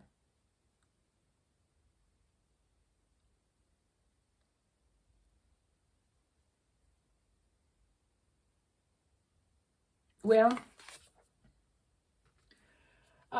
it seems like to have a new beginning, with someone here may need for you to be courageous, go out there maybe. Like maybe this is his home, right? And he is now on a crusade. He chooses to leave something behind to go and find what he's looking for. To find the right community maybe. Here. Find the right community. Because where he comes from was maybe not the best, right?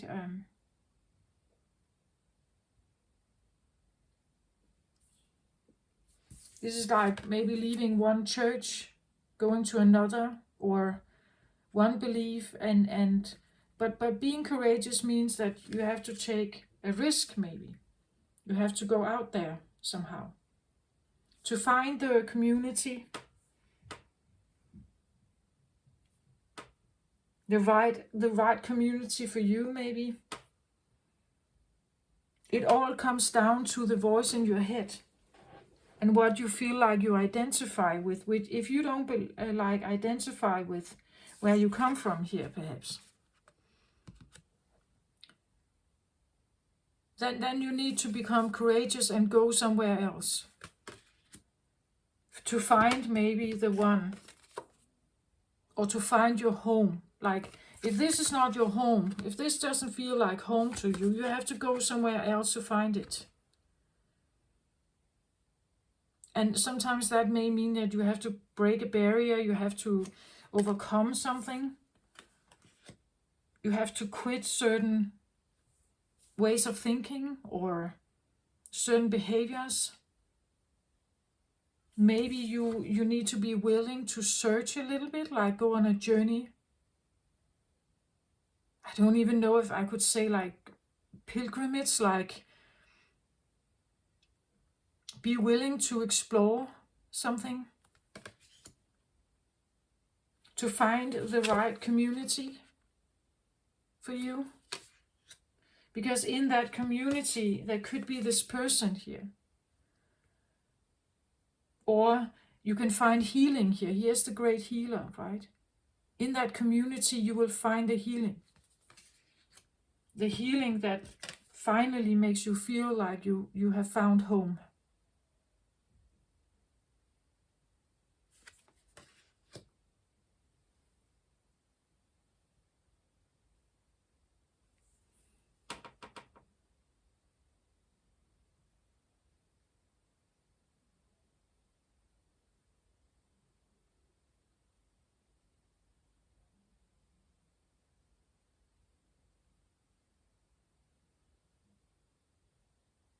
That's what I feel like.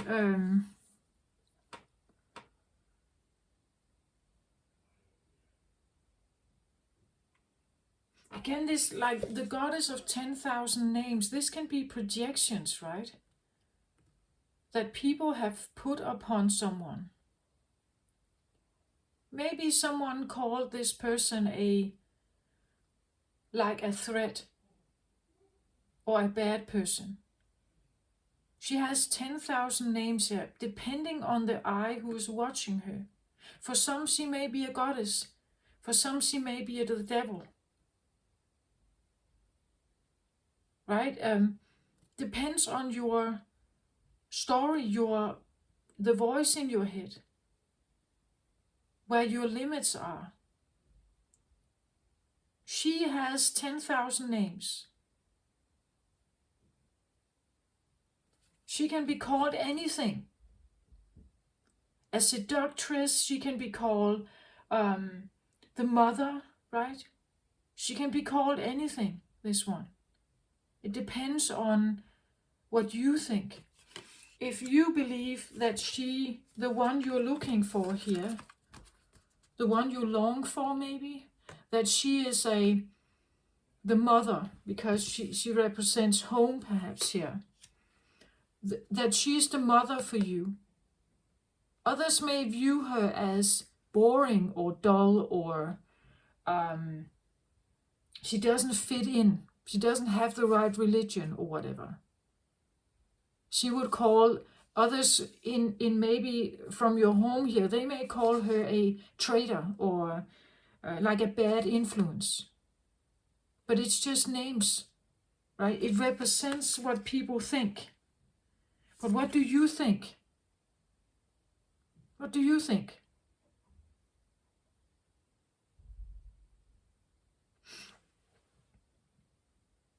What are you truly longing for?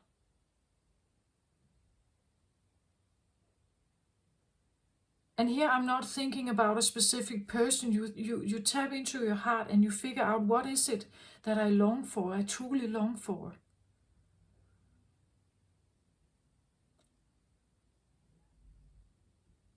Is it the drama? Is it because I feel like I have been a saint all my life? Maybe I need to rebel a bit. Yeah, then maybe this is the one, right? You find her here. She's doing something. And from your home here, they would say, this is a terrible person. Don't trust this one. And so on, but your heart longs for it. It just wake up to it, right? Wake up to this idea that if I'm longing for something, there's a reason why I long for it. But longing for it doesn't mean that if I actually get there, if I actually meet this person, that it's going to heal me. Maybe it will. Maybe it won't.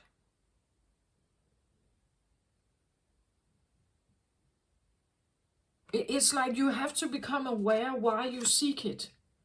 And what do you expect there? What are you expecting?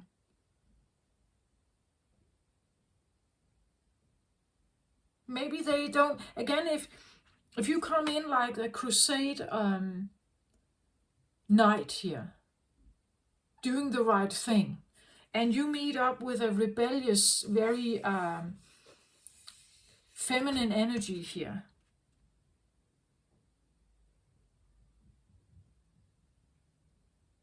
I could even say that this is like the triple goddess of like the maiden, the mother, and the crone. But it's sometimes this is depicted as like very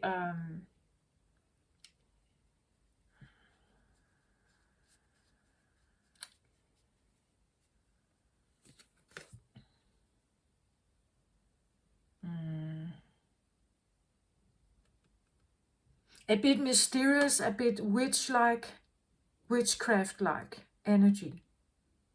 And for a night from the church here, like coming across something like this can be like opposites. You come from one order, one law, one understanding, one Bible, and here we have something entirely different. And it can be called many names, whatever you call it here. I just get this feeling that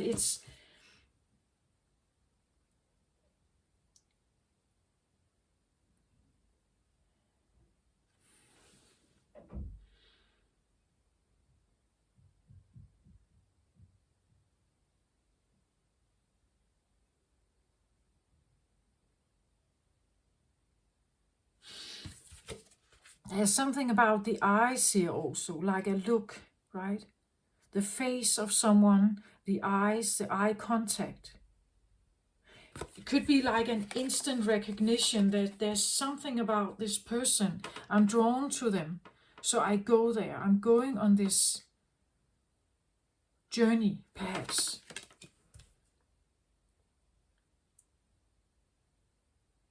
I'm just saying there's more to the story, right? There's more to...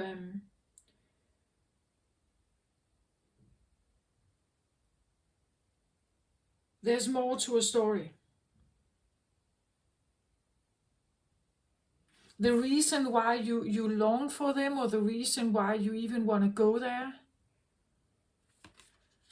is because they represent something that you feel disconnected from.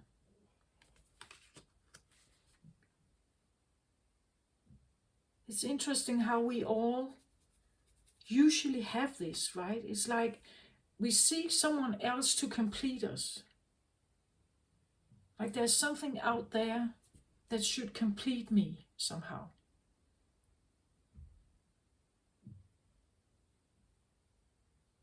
That's why I also said in my last channel message that I believe Earth has a twin somewhere, a twin planet. I'm not sure we ended up in this solar system with this sun. I'm not sure that Earth has always been here. Maybe the planet got here by accident. And it actually belongs somewhere else. And that's why we all have some kind of longing. We all feel the longing to something. Something outside of ourselves. Something that is not here. It's not within me.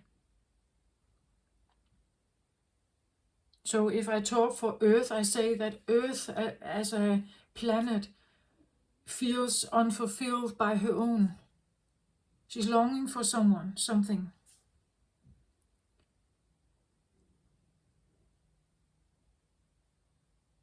It's also interesting that the planet that we live on is the only one in the solar system that actually has life as we have it.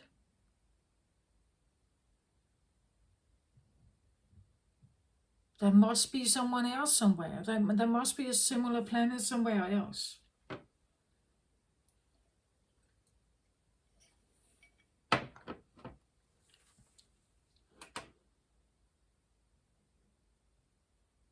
Children experience separation fear, right? When they get born, they get out of the perfect womb into the reality that is here. And in this reality, we feel a separation. We all do this.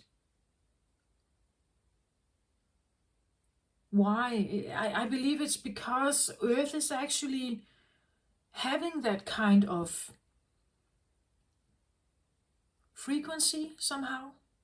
It feels that, that there's something out there that it wants to be connected with. Maybe Earth is just a fragment of a bigger planet. And it wants to go back. Because we all have this to a certain degree, right? And we are born, we breathe the air here. We live the life here.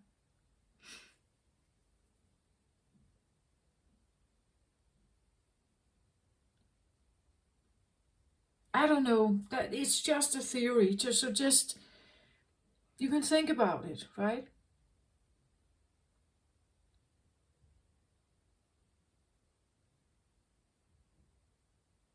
It could all be bigger than just us, right? It could be bigger than we even imagine.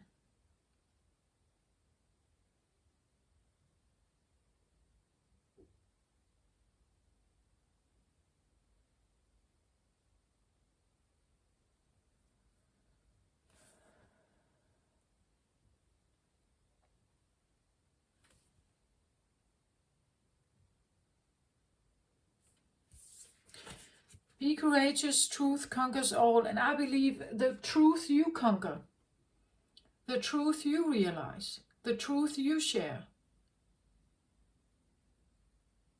will maybe set you free, or it will help you somehow. The truth you decide or you choose to believe in becomes your manifestation. Whatever it is that you think, it's just, I believe that it's just going to be yours. And maybe you share it with some other people, but not everyone will understand you. Not everyone is understanding what I'm saying here. I get that. It's all right.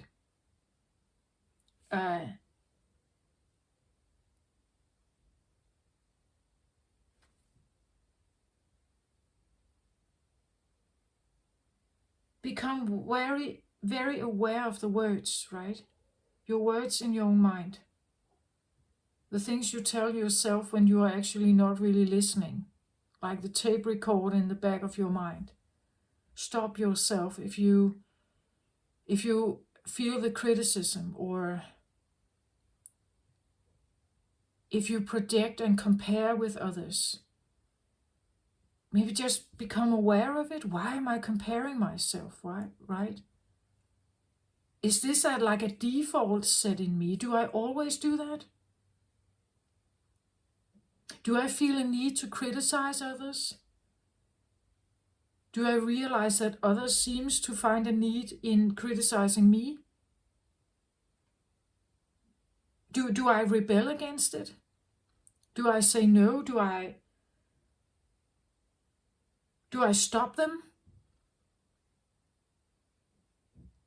Or do I just like take it in, or take it for the sake of the balance? Like I'm not stirring the waters, so I just let it pass. And if you do that, why do you do that? Why are you not standing up for yourself? Why are you not saying no? Is there something else at stake? What could you lose? Just become aware of it, right? The truth you figure out here is your truth. And it will help you somehow move forward, but it's your narrative. It's your story. It's your experience. And there are probably others at the same timeline. They probably experience some of the same stuff. But the point is that it's primarily yours. And yours alone.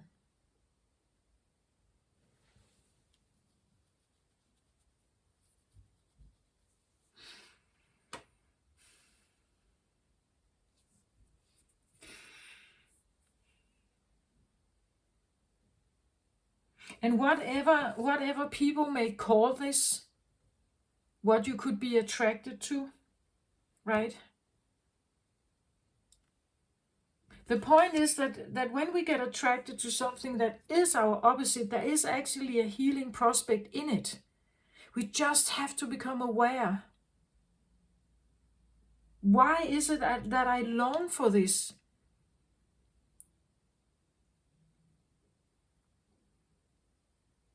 Why is it important to have this in my life?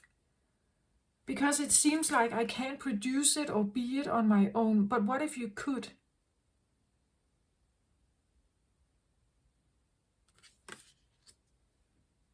dealing with the tumultuous people or the shadow element in you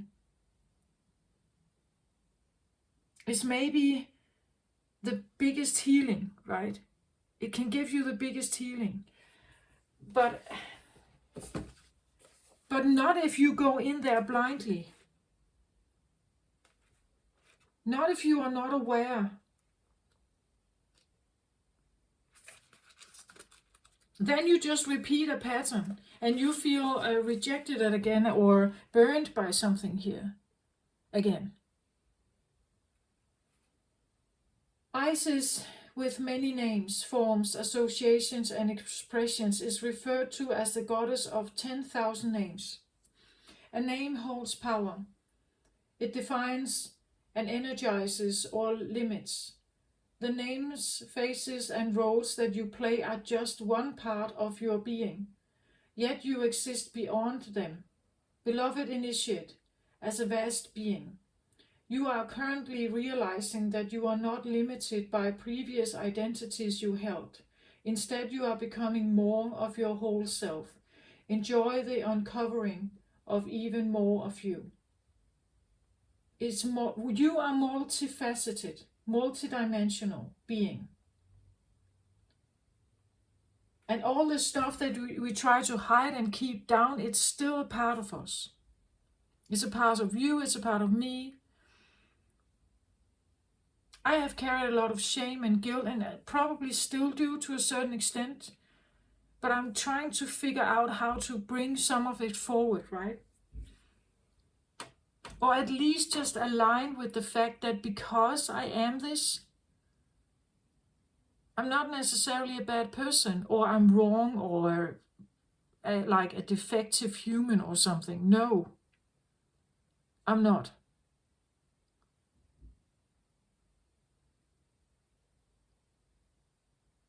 There are just many facets to me.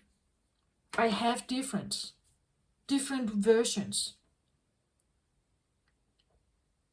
The way I read my cards, and I have been doing that for this several years, I have changed my ways alongside of it. And I believe I'm doing it again. I'm still doing this. As I said, maybe I will become more of a channeler and less tarot, right?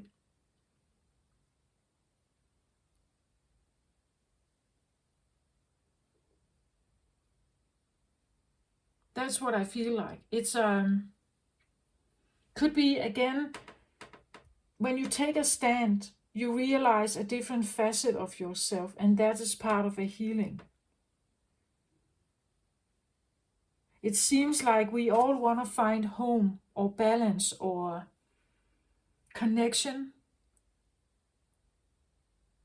right? We want balance, we want connection, we want something that can complete us.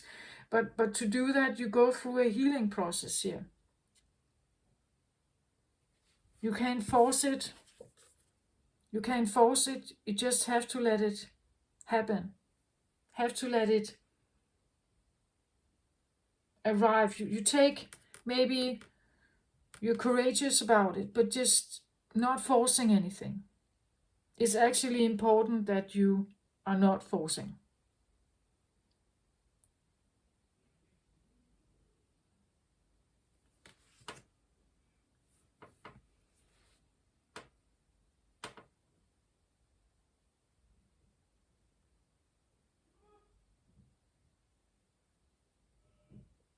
So this actually also speaks to the names you carry, right? As I said, our identity, what do we call ourselves? We may have an identity as Susie. I'm 39 years old. I live in Boston. I am a dentist. I have 3 children. I'm married to Peter. We live in a 2-storage house. We own such a car. We have such and such friends, right? But there's much more to this than that. This is not just you. maybe you are a Zumba instructor. Maybe you are a painter. You paint in the weekends. Maybe you are a writer also. Maybe you like acting, right? Like being an actor. Maybe you like to, you have hobbies, right? Maybe you normally are the good housewife, but you can become very angry at times if you feel neglected or disappointed in your partner. And this angriness is a part of you. Even though we may try to hide it or something, it is a valid part of you. Because you're multifaceted. You are not just one version of you. We cannot just be one all the time, like I'm always the good daughter. You cannot be like that all the time. Because you are not only a daughter, you are a girl. You are your own version of a girl. You are female. And you have your own ideas and thoughts and everything. And it may not comply with the wishes from the father, but you are more than the good girl, or you are more than the bad boy.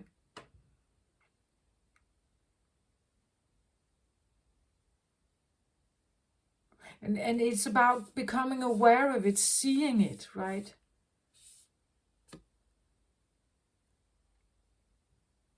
If people present very perfect, they probably are not.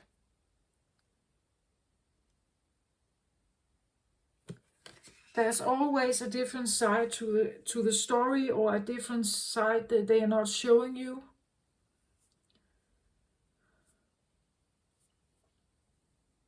And this has become a thing with humans. We are afraid to show our so-called shadows and bad sides. But a lion doesn't do that. Birds don't do that. An eagle doesn't do that. The fish, right? The orcas in the sea, they don't do that. Right? It's like even the playful dolphins, like if you study them for a while, they will show you everything. Everything. They're not hiding anything. But we do. We do.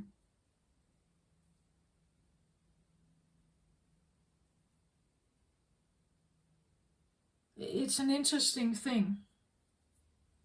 I'm wondering whether humans are actually the ones that are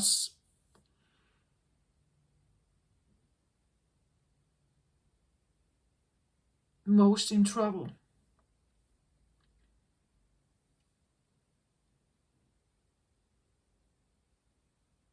Because we become artificial, right? We become more and more artificial. We hide the true nature of us, and we present only a facade. It becomes more and more artificial. The interaction we have with each other is a play. It's a game.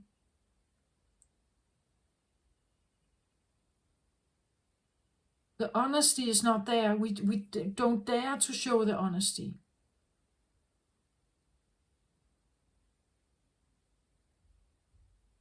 It's an exhausting life then, right? Isn't it?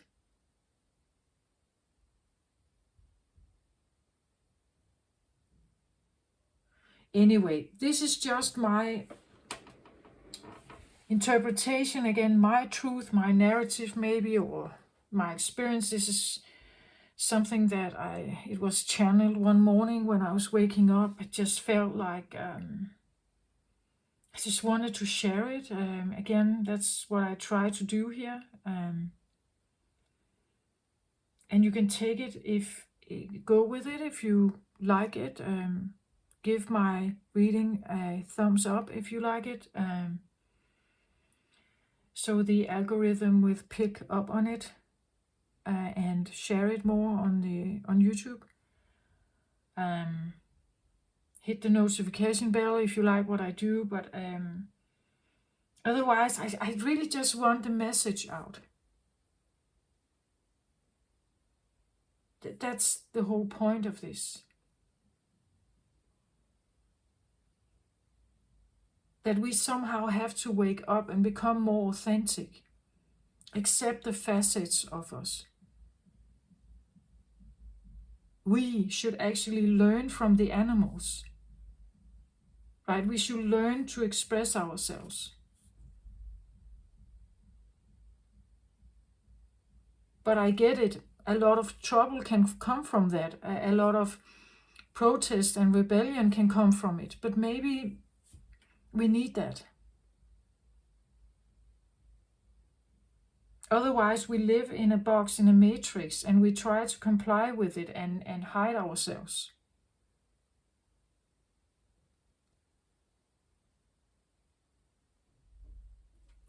Well, this is what I have for you, Pisces. I hope this helped somehow, or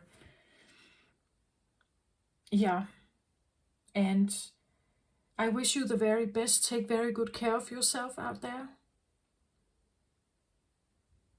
Love and light to you. Bye-bye.